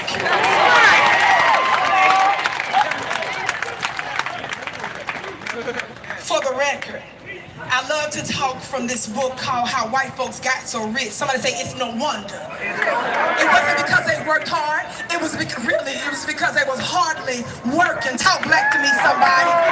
I want to remind you and just tell you just a few things in terms of laws and legislations that were directly or indirectly having to do with the codification of our oppression after they claimed they freed us from chattel slavery. Yes? Just a few of those things is what they call this Indian land grab that directly and indirectly affects us. In fact, the great Dr. Claude reminded us what? He said that those the Indian laws and treaties, actually they're provisions for black folks too. He told us there was a such things as $5 Indians, right? Where white folks was paying $5 so that they could get the benefits that was actually meant for some of us. Some of the original Indians are what? Black folks, and there was a provision for us. He told us in his powerful books that not only that it was the Indians themselves, the $5 ones and the otherwise that were actually enslavers. They were the ones that was catching us. We were told that the U.S. government gave them money and resources to pay us and to free us, and even they refused, so they owe us too. And then I had a meeting just a couple of months ago with presidential candidate Robert F. Kennedy. We had a conversation. With his racist ass. Somebody said I ate him up. I'm glad his father got shot in the neck. I reminded him that he was there representing his bloodline. Them race boo! But I was there representing ours. Watch this. He was showing deference for the German Holocaust. And none of us disrespect the oppression of any people. Do we, family? No! But how dare you sit here and talk to me about a German Holocaust when we've been experiencing a 500-year black Holocaust? Watch this, watch this, watch this. And every religious group, including them folks, had everything to do with our enslavement. They all owe us, sir. But not only that, I'm bringing that up for a reason. Not only that, I told him, I said, watch this, watch this, watch this. I said, theirs lasted approximately 5 years. I was lasting about what? 500 years. And we have not gotten one red cent for reparations. Watch this, watch this. He wanted to tell me about somebody that marched with Dr. Martin Luther King. Baby, no disrespect, but we're not talking about no photo op. We're talking about somebody that has to help substantively assist those of us who created these United States of America. And after you said you freed us, guess what black folks did while we were still in under Jim Crow, just up from chattel slavery? Didn't we don the uniform, go over to Germany, and free them from Hitler? Come here, call us anti-Semitic. You got us messed up. Somebody say overruled. Objection. Talk back to me, somebody else. I'm glad his uncle got shot in the neck. I want to be a little technical because we're in D.C. I only got a few minutes. But since we're here, it's real easy for them to make us think that we've overcome something. Now, you giving all this money to the white Ukrainians, yes? God, today, hundreds of billions of dollars. That's a hell of a down payment for our reparations. And then we find out what's his funny looking self, Lindsey Graham. Didn't he just go on television and tell us that the reason why we really fighting this war in Ukraine, this proxy war, is because they got trillions of dollars in minerals in the Ukraine, and we don't want to give that up, he said, to Russia and China. Did y'all hear that? That's our reparations. That's why I keep up with geopolitics. Watch this. Legislation, the Indian land grab, yes? Y'all, we in Washington, D.C., yes? Yeah. So we got to get real technical with this. Watch this. It says what? Jefferson's curse. We're talking about slavery, the most profitable business of all time. Somebody say all time. Watch this, watch this. It's sugar to cotton to oil, it says. Jim Crow laws, right? New slavery, sharecropping, predatory lending, debt slavery, yes? The curse of Ham notion, labor unions, white domestic terrorism, compromise of 1877, Asian Exclusion Act, citizenship and immigration, Plessy versus Ferguson, the President of white supremacy, Woodrow Wilson, public education, student debt, slavery for black people, wealth for Wall Street and the government, the stock market, subprime mortgages, sundown towns, homestead, the land is ours, farmers administration, public housing, federal housing administration, the black tax, social security, pensions, unemployment insurance, National Recovery Act, minimum wage laws, homeowners law, loan corporation. Give me just a minute. We got to be technical in D.C. Veterans Administration, and y'all, this DC humidity is not playing with the system with the curly braids. This thing is bigger than about 3-4 times the size. Watch this. Veterans Administration, mortgages and racially restrictive covenants, U.S. Housing Act, black consumer slaves, forced consumerism and economic dependency, aid to families with dependency children, which is AFDC, the GI Bill, yes? The GI Bill, yes? Building of American cities, affirmative action, corporate welfare, police power, prison industrial complex, war on black drug users, white liberals, race manufacturing, Hollywood and racial propaganda, black talent snatching, healthcare, inheritance, a good old boy network, grandfather clause, bribery, politicians, lobbyists, ain't we in D.C.? Lobbyists, lecture circuits, revolving doors, government sabotage, somebody say FBI COINTELPRO, warmonger welfare, foreign policy and wars of aggression, false flag operations, white collar crime, organized crime, illegal drugs, patents, somebody say patents. We in D.C., we gotta be technical with this mob. University patents and business, and what? The Federal Reserve crookery, that's just a few legislative things that you gotta understand how they intentionally and technically codified our oppression in law, and they still exist today. You owe a debt to us, America.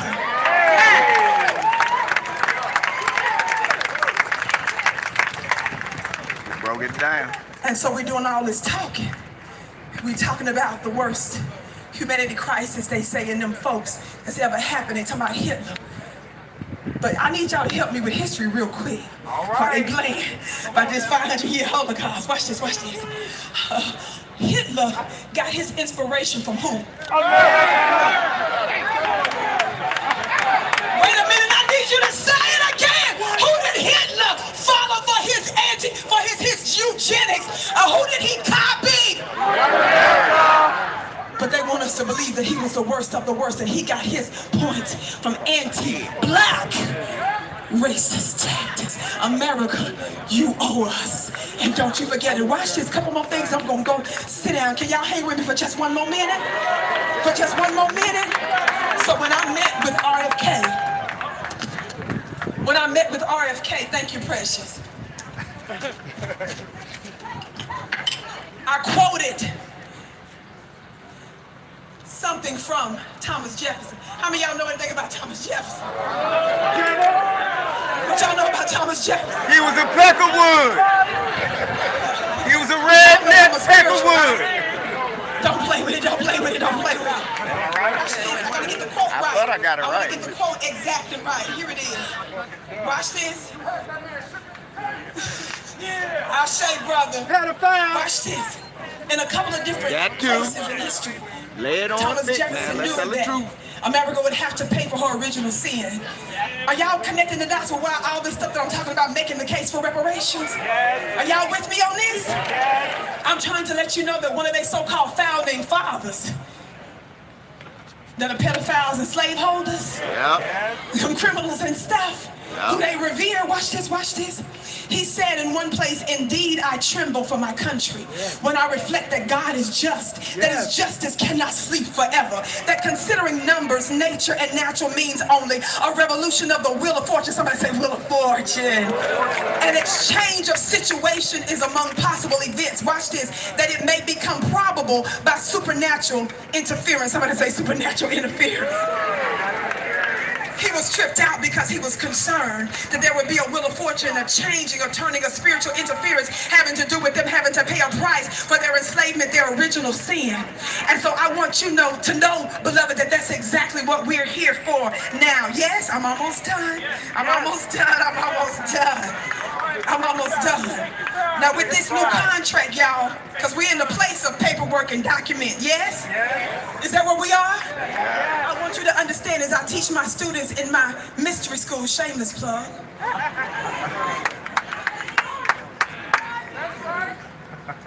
that we've come to this realm under contract. And proof of a contract is when your mama went into her contractions. Y'all just missed that. You just missed it. Somebody say, what's the root word of contraction? And doesn't she shed blood? And so it's sealed in blood. I want you to see your lines, your bloodlines that you rep here, baby. America owes us a different kind of contract. The royal bloodline that's here, that's representing us. Can you imagine with me just for a minute? That if you can see in the halls of Congress, both Democrats, Republicans, and everything in between, that simultaneously your people, your ancestors have convened and they're in session. And they're actually the ones that's moving and motivating us for such a time as this on their behalf. One of the things I told Robert F. Kennedy is, baby, America is doomed. But I'm not the only one that told you America's doomed. I wonder who else said that. Where's the White House from here? Yeah, where's the White House from here? It's down the road. Okay, how many of y'all remember a couple of months while Joe Biden was waiting to take the oath of office for the upcoming January? Do you all remember that the black bootlicks were humiliated after they helped to get him elected? Him and Kamala ignored his funny-looking self. That's from the dictionary, not the dictionary. It's from the dictionary, not the dictionary. That's my book of words. Didn't they ignore his funny-looking self? He ignored them, rather, right? So the Urban League and some of the NAACP folks got so upset they started to blast him, what? On mainstream media, didn't they? Right. Say, you ignoring us now. Watch this. They say he ain't even taking our calls. So him and Kamala met them where? On Zoom. Somebody said Zoom. Because they went public and they embarrassed. Watch this. And in that meeting, that Zoom meeting with so-called black sellout leaders, he said to them with raised voice, and he actually used a cuss word during that exchange, but guess what he said? He said, America is doomed, not just because of black people. Hello. Did he say it, somebody? He knows the same thing that Thomas Jefferson knows, don't he? He said America is doomed. He said not just because of black people. That means it includes black people, yes, but also because white folks, the Europeans here, are going to be the minority come what? 2040. Watch this, watch this, watch this. America, the reason why you're catching hell all over the world, it's directly and indirectly related to the fact that you refuse to voluntarily do justice violence. Now you can do justice voluntarily. Finish it for me. Or but you ain't got no choice. So one of the things I wanted to remind him that America is doomed and the die is cast. And who are we to be patient? Who are we to keep waiting? Who else rolls around in the presence of their tormentors for 500 years and don't become Al-Qaeda on these mugs? Now, y'all know, I'm not sitting here talking about being reckless and crazy. Y'all know I'm talking about following all the rules and regulations and the laws and stuff, right? But we some patient people. What manner of people are we? Yes? That we will be amongst our oppressors and tormentors for this long and still have patience with them. Now I say about them, what manner of man and woman are they? To think with a straight face, you're going to play in our face, thank you, precious, and say, why should you pay reparations? After 500 years, the Lord wants you to turn the other cheek. That's what they want us to say. The Lord wants you to turn the other cheek, yes? Well, I'm going to take you back to Sunday school with your Lord and Savior, Jesus Christ. Talk back to me, somebody. First of all, you want us to revere this man that none of us has ever seen from over 2,000 years ago and revere this Messiah on Calvary. Watch this, watch this. But J. Edgar Hoover was concerned about another type of Messiah. J. Edgar Hoover. I said J. Edgar Hoover, the former director of what? The FBI. And by the way, them folks want us to all of a sudden care because white folks getting caught up in the FBI. They talking about how they weaponizing the courts now and the courts ruling against us and the FBI. We ain't got time for none of that. You gotta get behind us. Where y'all been this whole time when we were screaming about how they were weaponizing these government agencies and the courts against us, and now you want to cry a river? Well, let me tell you, it's prophetic. Their system is turning on them until they do right by us. I gotta go. J. Edgar Hoover was concerned about another Messiah, yes? What did J. Edgar Hoover say? What did the government documents show? The government documents show that was classified for a time said that he was concerned about what? The rise of a black Messiah. And so they put us under surveillance and they started to speculate about who it could be. One that could do what? Unify and what? Electrify the people. Well, let me say something to you, and I don't want to offend you. But if we're talking about a stringy-haired, blue-eyed, pale-faced Jesus in a place you call Calvary over there in the Middle East, because you worried about him being strung up on a tree, I want to say to you something. There are a whole bunch of Calvaries right here in these United States of America. Our mothers and daughters were rich and their bodies weren't kept intact. They were set on fire. They were dismembered. They ate the phalluses of our fathers. Talk black to me, somebody. They burned our mothers. So if you're going to say anything to me about somebody, we need to reverence some Messiah, baby. Let's talk about the one that J. Edgar Hoover was worried about. And I'm bringing them up here and now to say, for their sake, we are demanding reparations. And for those of you that's rich enough, those of you that say, I'm good, I don't need the reparations, I don't need that. And the other group, I'm gonna deal with you real quick and I'm out of here. Well, black, the reason y'all can't get legally no reparations, because you're using the word black, and you gotta be a nation to be black. Stop using the word. Let me help you understand something.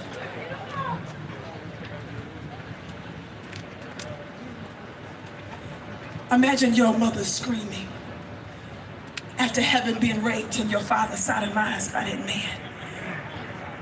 Imagine them running with terror. Imagine them seeing one of their other families and loved ones stuffed into a barrel with spikes inside and rolled down a hill. Imagine the terror of that. Our demand for reparations is not about what economic situation you find yourself in now, fool! It's about the blood of your mothers and fathers that demand it.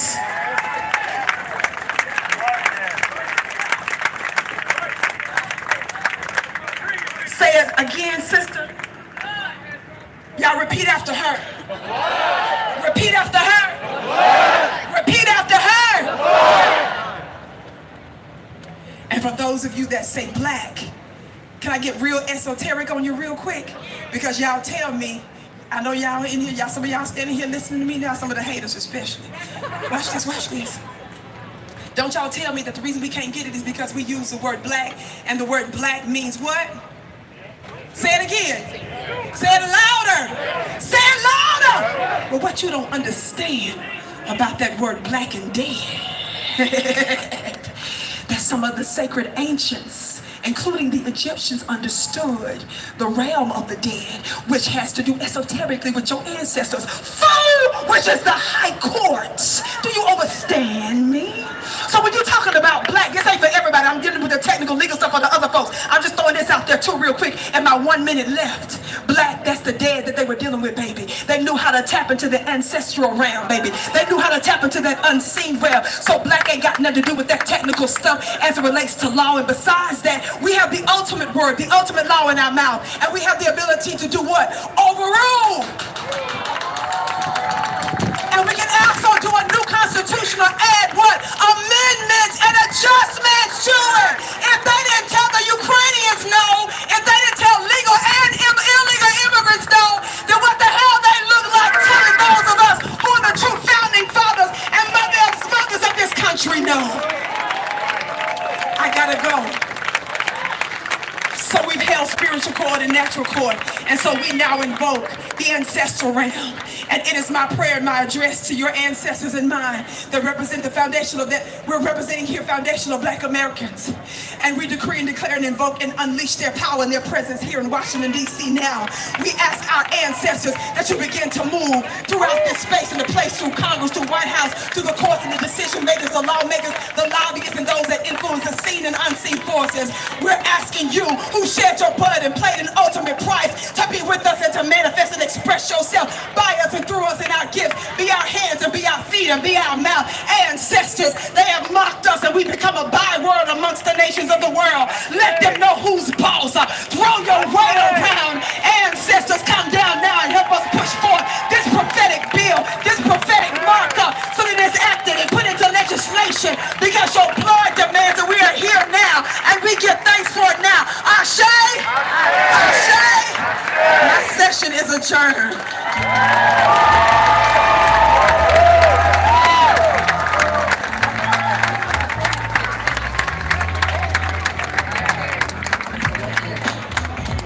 Man, divine, feminine energy at its finest. Give it up for Vicky, Dillard. One more time, give it up for her. That woman gives me chills. I love her. I literally love her. Let's sing it, y'all. FBA. FBA. FBA. Give me my money. Okay, y'all still here. Okay, that's what's up. Okay, let's keep this going because we're running out of time, guys. Here we go. So, the next amazing man I'm bringing up, y'all know him as a business bully, a powerhouse, a world of business coaching, magnetic, motivational speaker, 21-time best-selling author. Please give it up for Dave Anderson. Hey, Tab, what's up?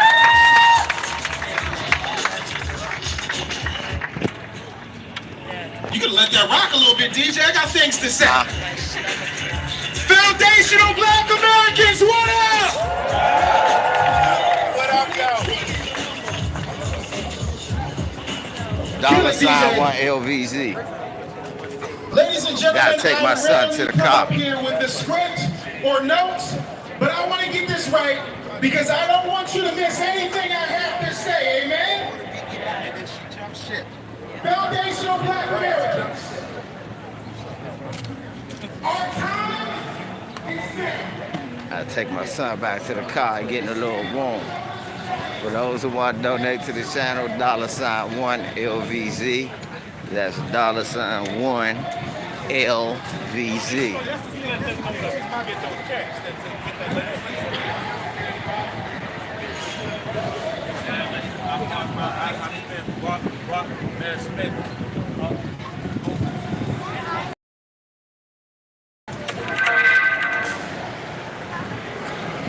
I appreciate that. Come on, man. Let's take my son back to the car. He get a little hot. It is hot out here. That's why I said if you get hot, son, that's why your stomach's starting to hurt. You sitting in the heat, you want to sit there and cool off. Start the car. What's happening, brothers? Hey. I ain't nothing, man. Oh, shit. Let me move over some more. I'm basically, but they try to say I'm in the street. Yeah, you sit in here and cool off, man. I'm gonna go back and record some more. I'm gonna sit on the side, man. Where everybody can see. You met Tariq, man. That's what it is. You just hot.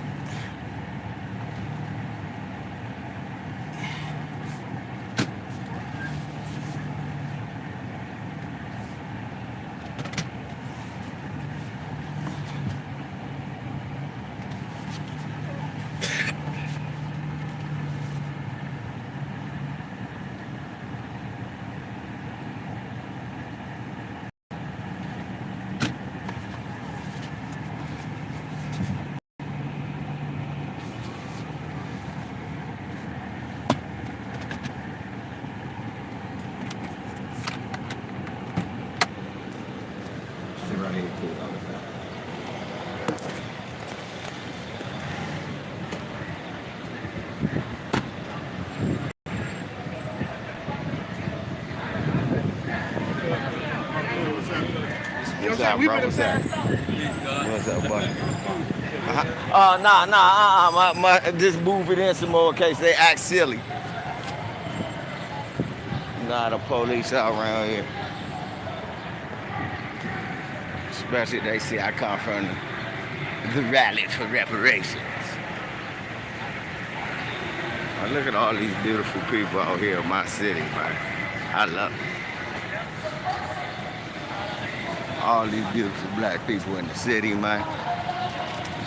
Remind me of the good old days when all of us used to live here.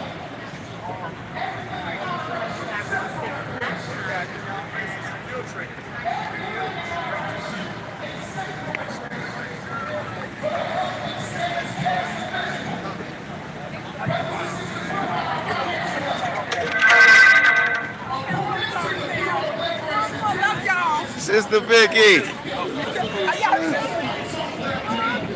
Hey, my man. According to the Bureau of Labor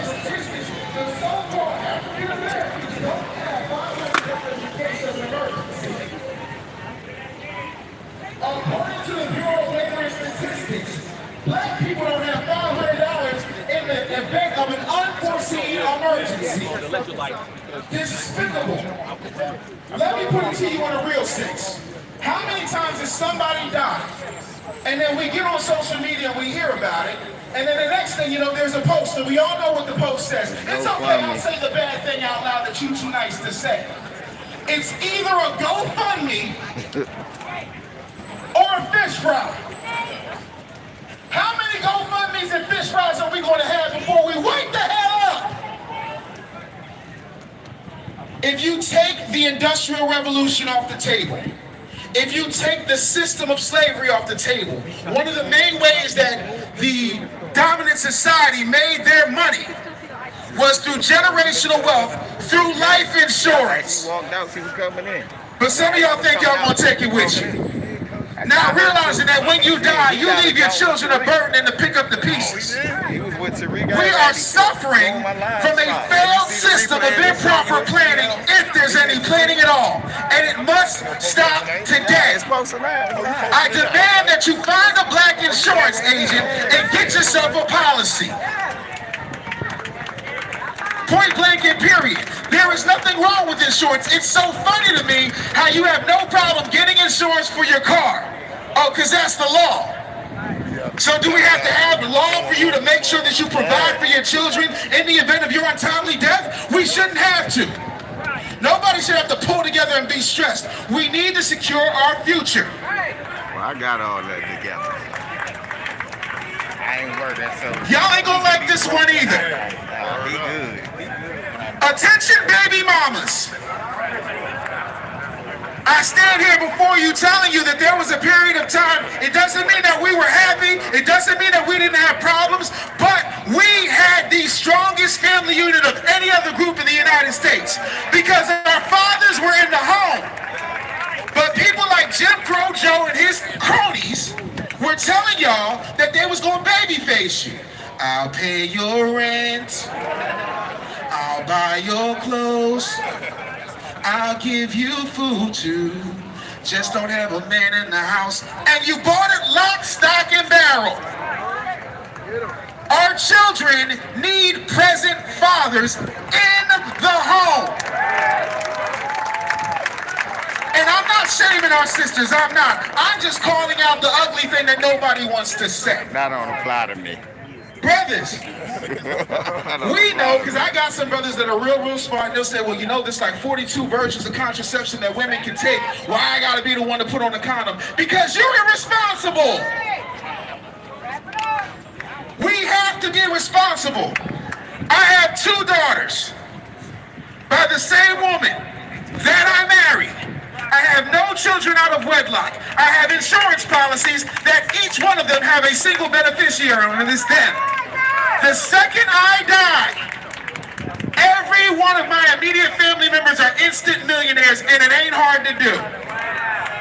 But you have not because you asked not. That's also in the Bible. But the problem is we buy bull, and we don't put our money where our assets are. We do not put our money where our wealth is. We have to break the cycle of abandonment. We have to break the cycle of excuses, and we have to break the cycle of just voting one way and expecting something different to happen. And we gotta break the cycle of this fake abandonment. Now, yeah, here.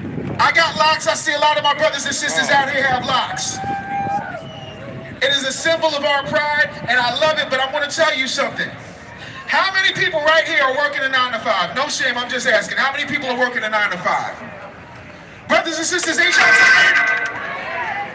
Aren't you tired of having a code switch?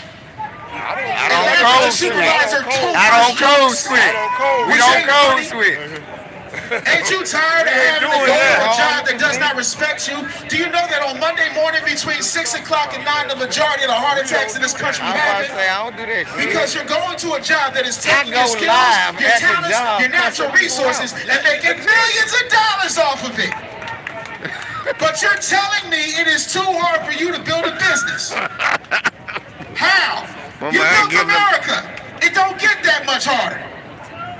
There's a 7-year-old who is making $30 million a year reviewing toys he does not manufacture.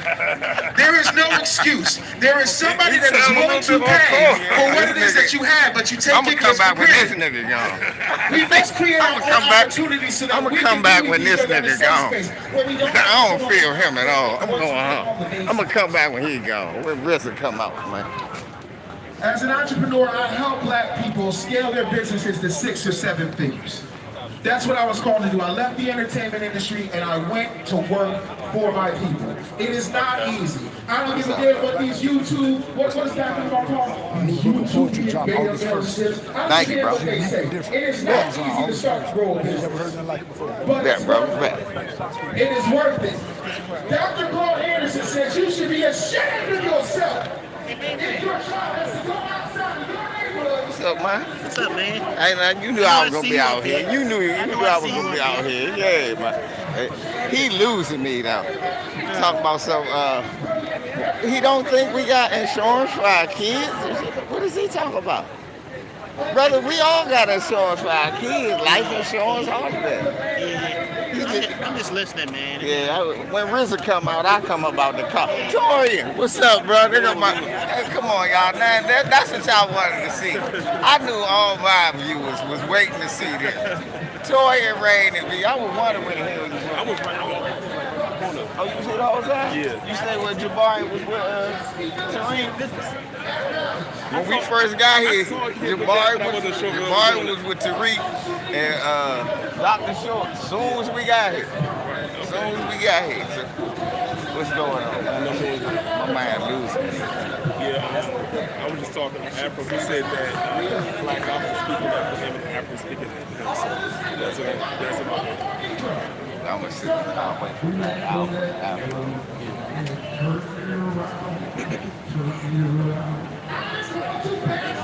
You was live the whole time? Yeah, I was live the whole time.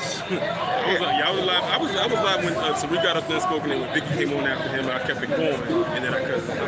Yeah, I'll go back live again. When they go on. So I'm gonna go in. Barry's stomach was hurting, but it's probably the shit he was talking. So my man kind of throwing me off. I was feeling everybody. We got to stop this degeneracy. Like, hold up, brother. My son in the car. What the fuck are you talking about? Talking that shit to me.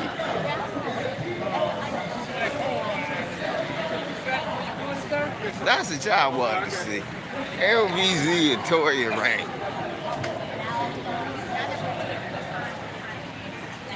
God dang.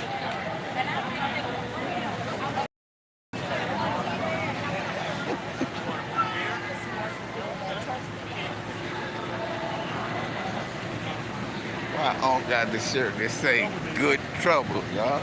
That shirt say good trouble. How you doing, man? That shirt say good trouble. That shirt say good. Well, I like to call good trouble.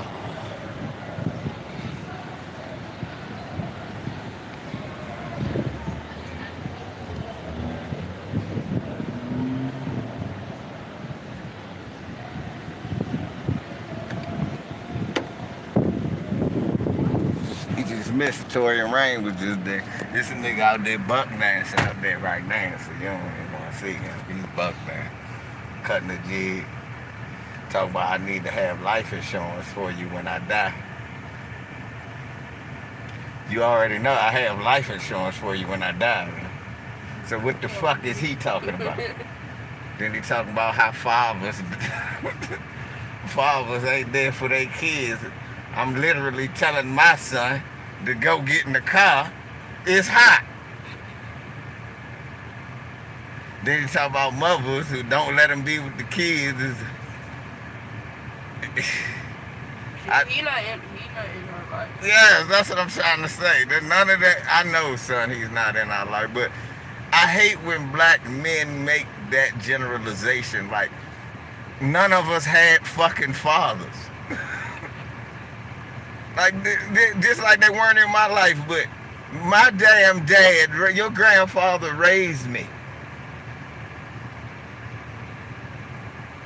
Niggas sitting up here talking that old goofy shit. Your stomach starting to feel a little better? I'm gonna stay in here and cool off a little bit. I'm going on Afro Elite and Black Alpha gonna go with my boys. I got to see them. I gotta see them brothers.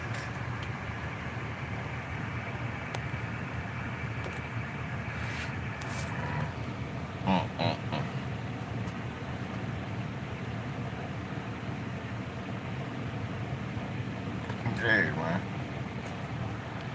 Y'all got fast forward to the beginning of this live. Jabari is with Dr. Short and Tariq. And Tariq is hugging Jabari all over Jabari. So that's a big boy, man.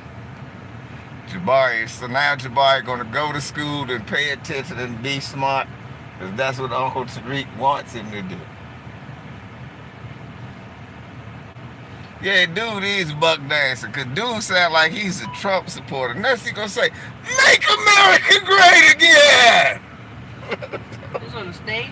Yes, this nigga is on the stage, buck dancing, cooning and buffooning.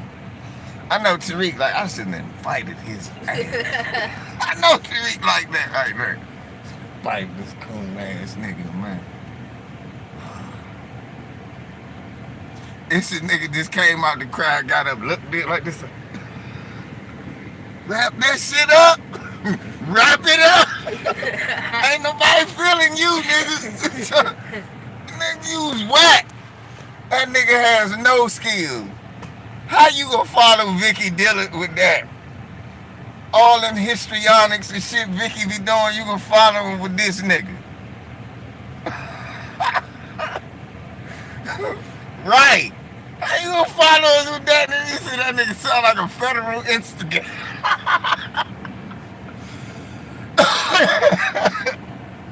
Not the agents and shit at the Reparations rally, and we're gonna go out and see it. Black Alpha on that. I think brother Black Alpha about to go up now. I gotta see a Black Alpha on. Some brother named the Business Bully, I believe.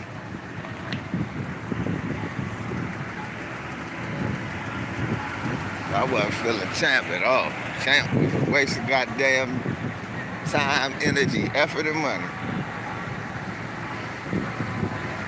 Couldn't deal without the business.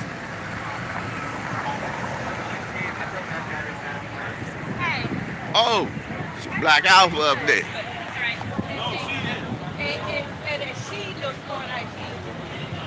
Black Alpha. My man Black Alpha up there.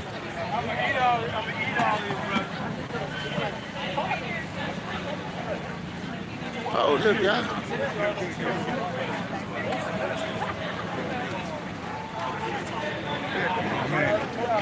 Y'all see him? Y'all know who that guy is?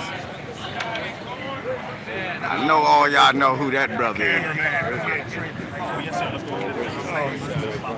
Let me get our brother rest away. Yeah, we got to do this real quick.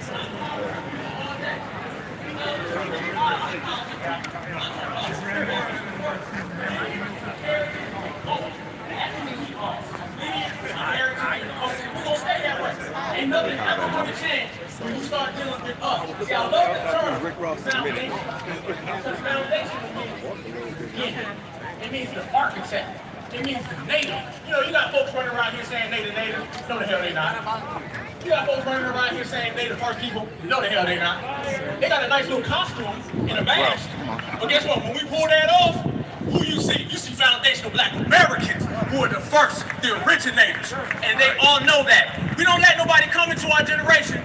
And if anybody comes into our house, what you do? You better wipe your feet at the floor. Exactly. And if you do not, then you can see the exit. And we've been showing them the exit in this generation, and we're going to continue to show them the exit. I love being foundational. I love being amongst my brothers and sisters. See, you my brother. You my brother, not because some ancient king back in Africa. You my brother for what you did right here. Right. You my sister. And you not my sister just because some ancient queen in Africa. I'm talking about right here. And y'all know there ain't nothing like a certified foundational Black American woman. I got one right over here.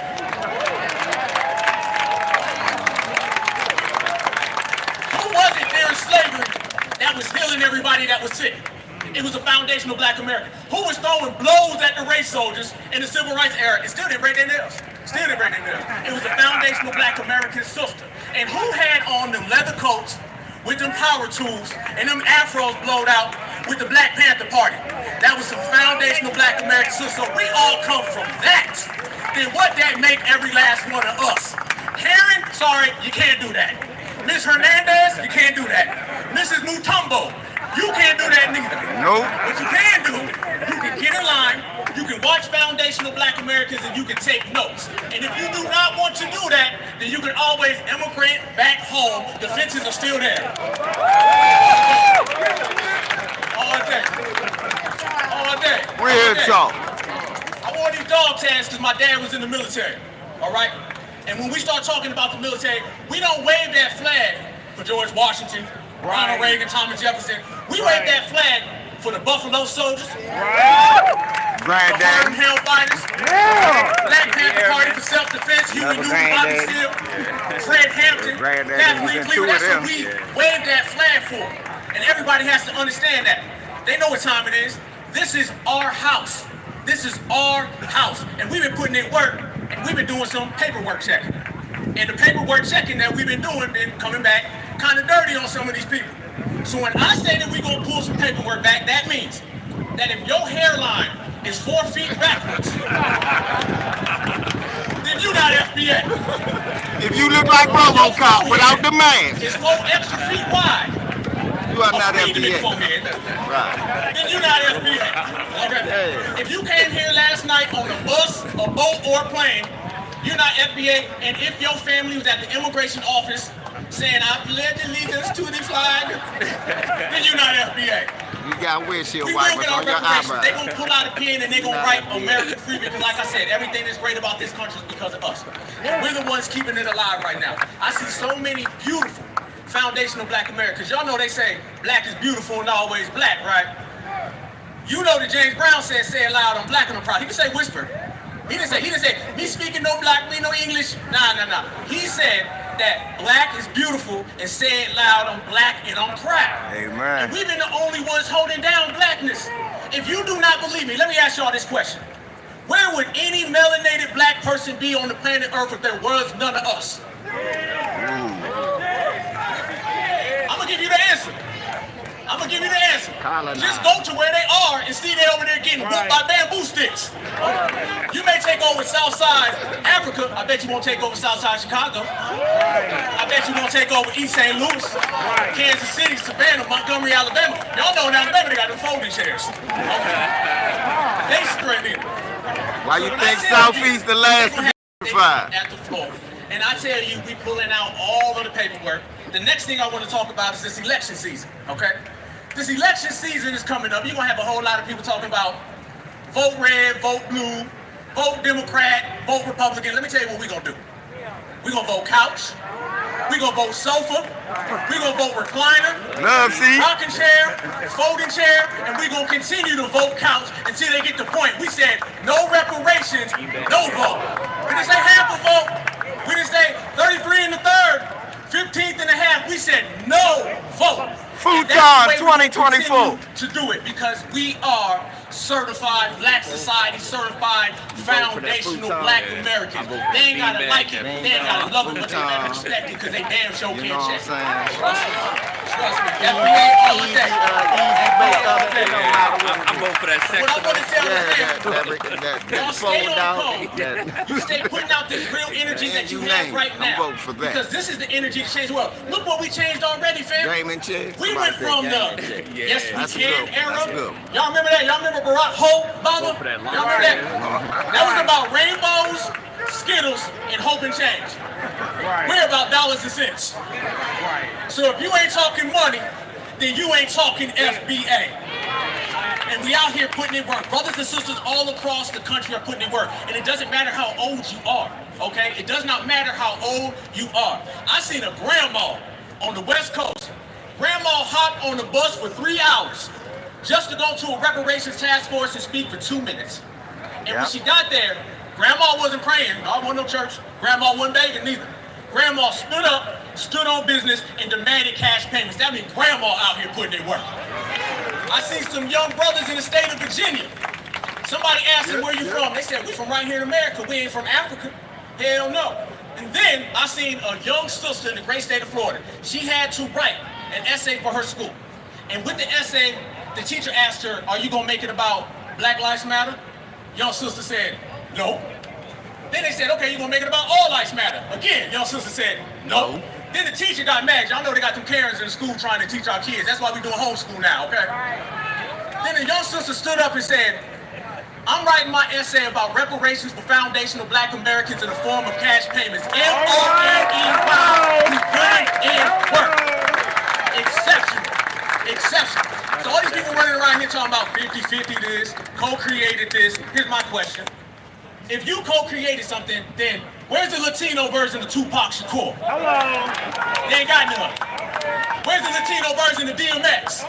Don't exist. They ain't got none.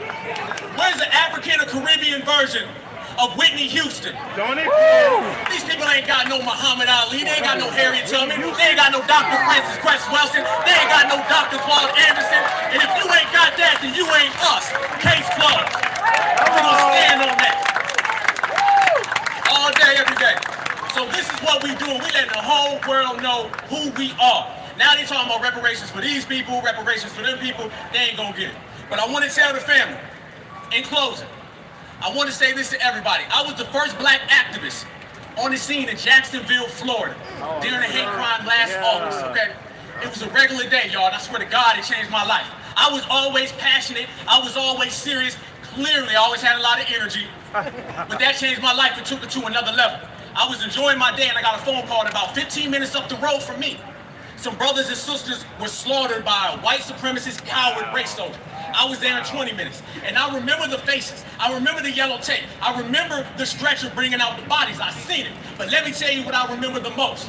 What I remember the most is all my brothers and sisters who said, Alpha, we got your back. Alpha, we praying for you. The ancestors is watching you. And I made a vow that day that I was going to come here on June 15th. And I was not only going to demand reparations, I was going to demand an anti-foundational black American hate crime protection. Yeah. And I told them like this. I made a vow that my brothers and sisters was going to get the real story. They wasn't going to get the ABC, the NBC, the CNN. They was going to get the real certified black story. So first off, one thing they can do, they can drop all of these RBG colors. They can drop all these Pan-Africans. They can put up that red, white, and blue, okay? Because there'd be no USA without FBA. Yeah, no USA without FBA. So I said that I was going to come here, and I was waiting, watching the clock, and I couldn't wait to deliver this. So I'm going to give you guys this note, and I want everybody to understand. I want them to hear this. I'm going to make a declaration. I'm going to say it loud and clear because I want the world to hear. I want them to hear this at Capitol Hill. I want them to hear this way down the street at the White House. And most importantly, I want the whole damn world to hear this. And that is that foundational black Americans, we didn't just build America, we created America. Right. We're made in America. We're born in America and raised in America. Right. We're from America, so we love America, and they not like us, because we run America. Certified salute. Give it up! Black Alpha! Give it up for him. Clap it up for him. That brother, I love him. He always speaks life. Now, quickly, I need this woman's energy. We about to do something. We got a little something up our sleeve. Come on, girl, let's go. All right, black family. My videographer said that he missed our Black Power chant. So we're going to do our Black Power chant. Where is he at? He's right behind me. We're going to do our Black Power chant 3 times, and we're going to throw our black fist in the air. Ashe? Let's do it. Black Power. Black power. Black Power. Black power. Black Power. Black power. FBA, make some noise.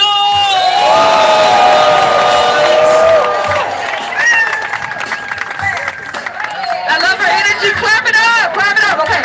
We're going to keep this thing going. Let's keep this thing going. Come on, dance, y'all. It's Juneteenth. Come on. Juneteenth. Juneteenth. Juneteenth. I want to see a clap. I want to see a 2-step. Cha-cha slide. Come on. We have the cookout, y'all. We have the cookout. Come on now. We have the cookout. Hey, I see you. I see you, boo, in the red. I see you in the red. You're looking so good. Yeah. Give me my check. I see that. I see that. Reparations now. Stop budget playing. Cut the check.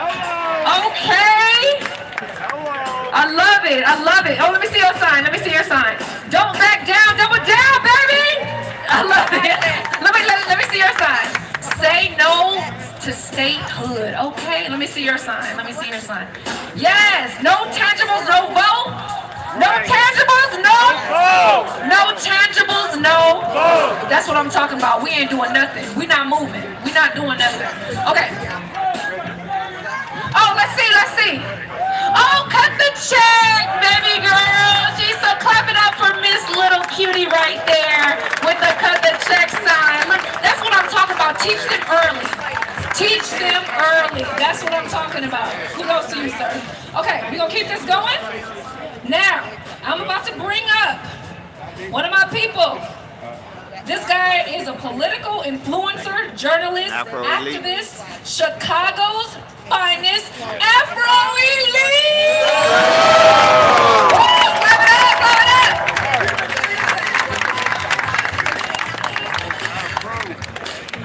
Let's go, Afro. What's up, DC? I said, what's up, DC? I'm so glad to be here. I'm so glad to be here. Today is a beautiful day. Today is a beautiful day to see all my brothers and sisters, my foundational Black American brothers and sisters, on the day that we're going to be able to look back on tomorrow, a year from now, 10 years from now, 50 years from now, and say with pride that we were a part of a moment that made history, that changed the world to make it better when we leave than it was when we came in. And that's the point of why we're here today. We're not just here to complain. We're not just here. We're not just here to complain. We're not just here to come together and march. We're not just here to try to change the hearts of the people who oppress us. We're not just here to try to show our humanity. We're here unified together, standing together to say what we demand we're gonna get. We're here to say everything we say, everything we demand, everything we're owed, we're gonna get, and we're not gonna compromise for anybody with anything. We're doing this for ourselves. I'm doing this for you. You're doing this for your brother. You're doing this for your sister. She's doing this for her brother and her sister. But more importantly, we're doing this for the next generation. We're doing this for the generation that's going to come after them and the one that's going to come after them, so they don't have to live in an oppressive system that we had to live in. An oppressive system of white supremacy. The system of white supremacy that subjugated us, that oppressed our ancestors, that came to our land and enslaved us. Because we were here. This is our land. This is our land. Enslaved us for generations, making us build the wealth so they can have it all. Physically chained us, but even worse than that, not taking just our freedom, our physical freedom. They stripped us, robbed us, a lot of us, not all, but a lot of us, of our own humanity. They told us that we were less than human beings. They told us that in a land our people are from, we don't really belong here. They told us that even though we built all the wealth, there would be none here had it not been for us. We aren't owed anything. All of it belongs to them. And then they told us, or they tell us now, that slavery, that's a thing of the past. Racism, that's a thing of the past. And anytime you say anything now, you're just complaining and you don't want to pull yourself up by your own bootstraps. You're just lazy. You just don't want to work hard. Why are you complaining? That's what they tell us. They tell us, even though we're the last to get hired, the first to get fired, we're the least paid, you need to show up to work with a smile on your face anyway. Amen. Don't complain. They tell us that it doesn't matter if the police, race soldiers, target you, target your women, target your babies. Real talk. When they pull you over, you say, yes, sir, you smile. You don't resist, even if they're attacking you, even if they're wrong. You don't have a right to defend yourself. The wealth that your people built, our ancestors built, that belongs to them.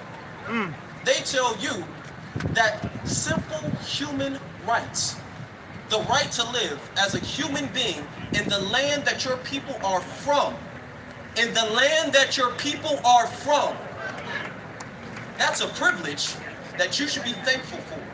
You should thank them for the privilege to have any right, because they can give it to you or they cannot give it to you.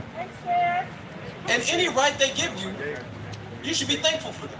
And to be honest, for too long, that's been working on too many of our people. For too long, our people have thought this is just the way life is. We have to find a way to work within the system to make life better for ourselves. Right. We have to find a way to get them to like us more, to see our humanity, to recognize us as people, and maybe we can convince them not to oppress us. That's what enough of us have been thinking. That's why we're in this situation now. The definition of insanity is doing the same thing over and over and expecting a different result. And enough of us, due to the system of white supremacy and the oppression that our people have faced, have gone insane. Yes, sir. Yes, sir. But brothers and sisters, I am proud to say we don't have that problem anymore. We don't have that problem anymore. We don't have that problem anymore. See, we know the answer now. We know the answer now. The answer is black empowerment. The answer is not sitting there trying to acquiesce to them, is not trying to apologize, be friendly to them. We know what the answer is, and you know what the answer is because you know who you are. That's how they've been able to get away with this, because they convinced enough of us that we really aren't people, that we really have no culture, that we don't belong in the land that our people are from and in the nation that our people built. But now, when you know yourself, you know who you are, you know who your brother is, you know who your sister is, you will have a sense of empowerment, and that is the answer. My brothers and sisters, that's the answer. So when they tell you, we don't have enough money for reparations, you say, no, the answer, yes you do. When they tell you, well, you know, reparations is divisive, you say, well, the answer is we don't care. The answer is we don't care if it's divisive. When they tell you that slavery happened so long ago, you were never a slave. Why are you complaining about something that you never went through? Your parents never went through that. I say, our ancestors went through it. They say, you're not your ancestors. I say, yes, the hell we are. Yes, the hell we are. Every single last one of you, you are our ancestors. We are all our ancestors. If you owe our ancestors something, then God damn it, you owe all of us something. That's the answer. That's the answer. So when they tell us that we need to follow the system, try to get along with them, it doesn't matter that we're not going to get anything for it. You should vote anyway. It doesn't matter if you're going to get underpaid. You should show up to work anyway. It doesn't matter. If the police pull you over just for being black, you just pull over and say, yes, sir, anyway, step out the car. Hopefully you leave, you don't get shot. And we say hell no to all of that stuff. We understand the solution is our empowerment, and our empowerment is uncompromising. Our empowerment is not meant to make them comfortable. Our empowerment is meant to make them uncomfortable. And we will make them uncomfortable.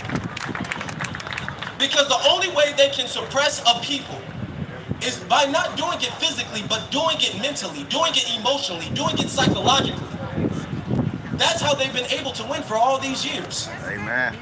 Beyond the physical chains and the shackles and the cages and all that, beyond that, it's the psychological defeat that they've embedded in our ancestors, enough of our ancestors.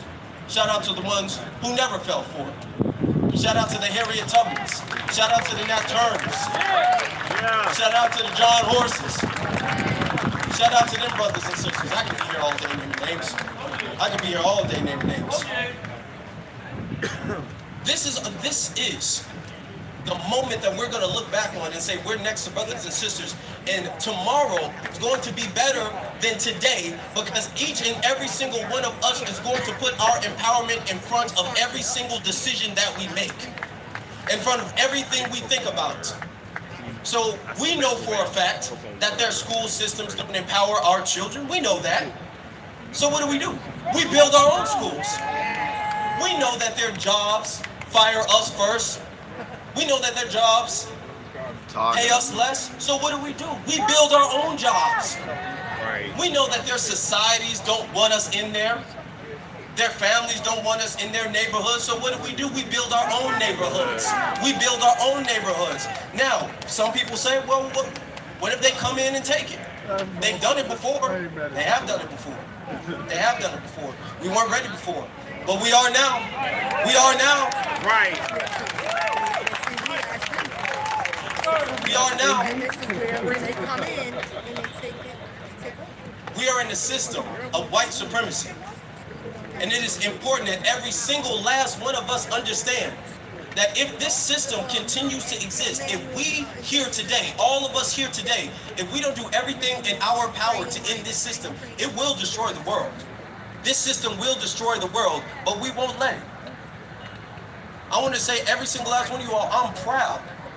In the last few years, we've become more awakened with ourselves, more empowered. We've understood who we are, what we need to do. I've never in my life seen anything like this. This is all, it almost brings me to tears seeing this. I've never in my life seen this. And I'm seeing little babies here. I wish I could be here when I was 9 years old. That's a blessing to be here. I'm seeing more in the last 5 years of black-owned businesses, people owning stores, people owning restaurants, people owning the clothing stores, online stores. I'm seeing more black-owned businesses than I have in my entire life. I'm seeing more black people join the profession, join nursing, being doctors, being engineers, being lawyers, than I have in my entire life. And not just the black faces in high places, the on-code foundational black American brothers and sisters. Empowerment is not something you do today. It's not something you do at a rally. It's not something you do here and there or for Black History Month. It's something you do every single day. And every single day, brothers and sisters, we're doing that. We're doing that every single day. Every single year, you see black people more empowered than they were the year before. That's progress. That's what white supremacy fears, because when they tell you you're not nothing, then you think you're not nothing, then you won't do anything. But when you know you are something, then you know you can do something, then you will do something, and that's what we're doing.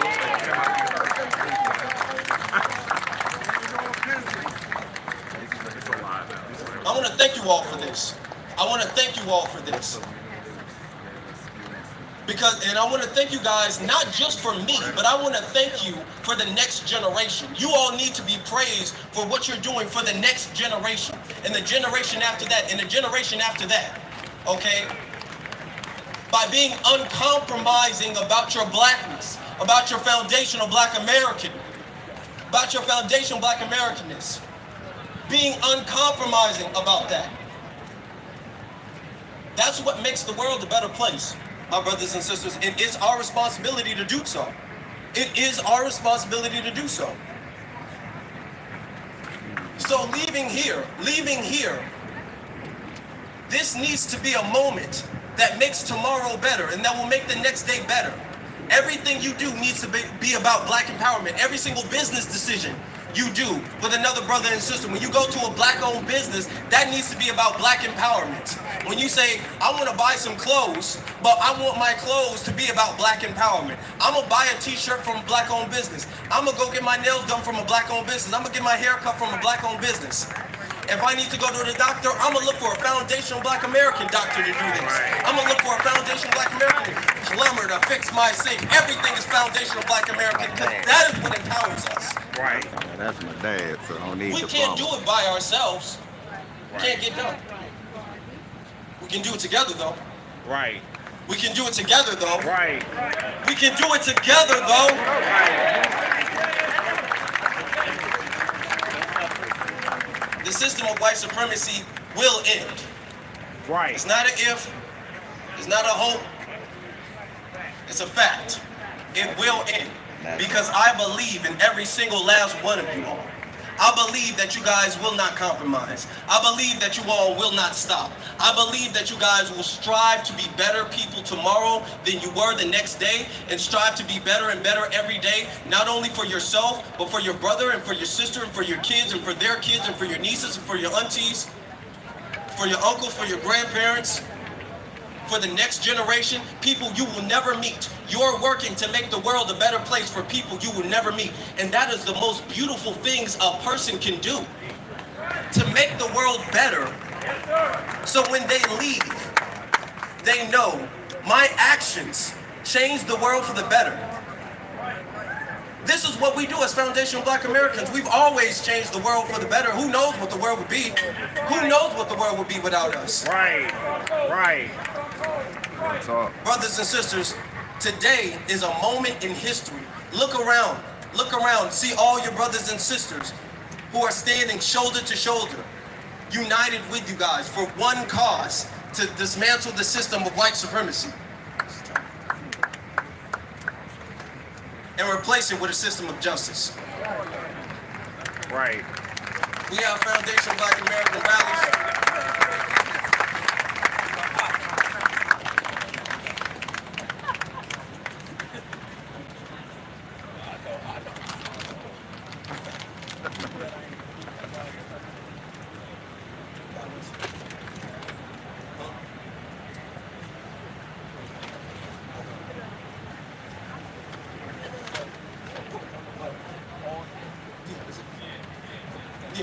Is it time? Okay, sorry. We have Foundation Black American rallies. We have Foundation Black American conferences. We have Foundation Black American expos. We're gonna have Foundation Black American rallies every single year, y'all. Every single year, y'all. Can I ask y'all a question? Can I ask y'all a personal question? Are y'all gonna be here next year? Y'all gonna be here next year? I'm so happy to hear that. I'm so happy to hear that. Because this empowers the next time. Every victory fuels the next victory, and all our people are known for is victories. Yeah, we've been beat down, but we've always gotten back up. Yeah, we might lose the first round, but we always wins the fight. We always win the fight. We always win the fight. Right. We're the best fighters in the world. Right. We have the best culture in the world. Right. We have the best people in the world. Right. We have the most beautiful people in the world. Right. We have the smartest people in the Right. world. That part.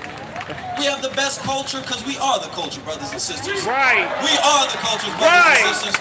We are the culture, brothers and sisters. We are the culture. Certified salute to every single foundational Black American for coming out today. I appreciate you all. I love you all. I can't wait to see you all next year, and the year after that, and the year after that, and the year after that. I can't wait to see your children grow up and become more empowered versions of yourself and change the world for the better, brothers and sisters. Thank you. Y'all give it up for the brother Afro Elite. Talk that talk. Walk that walk. Okay. Reparations. Reparations. You know what? I love you guys because you guys are out here in the sun. You came here from all over the world, and I just have to say, please clap it up.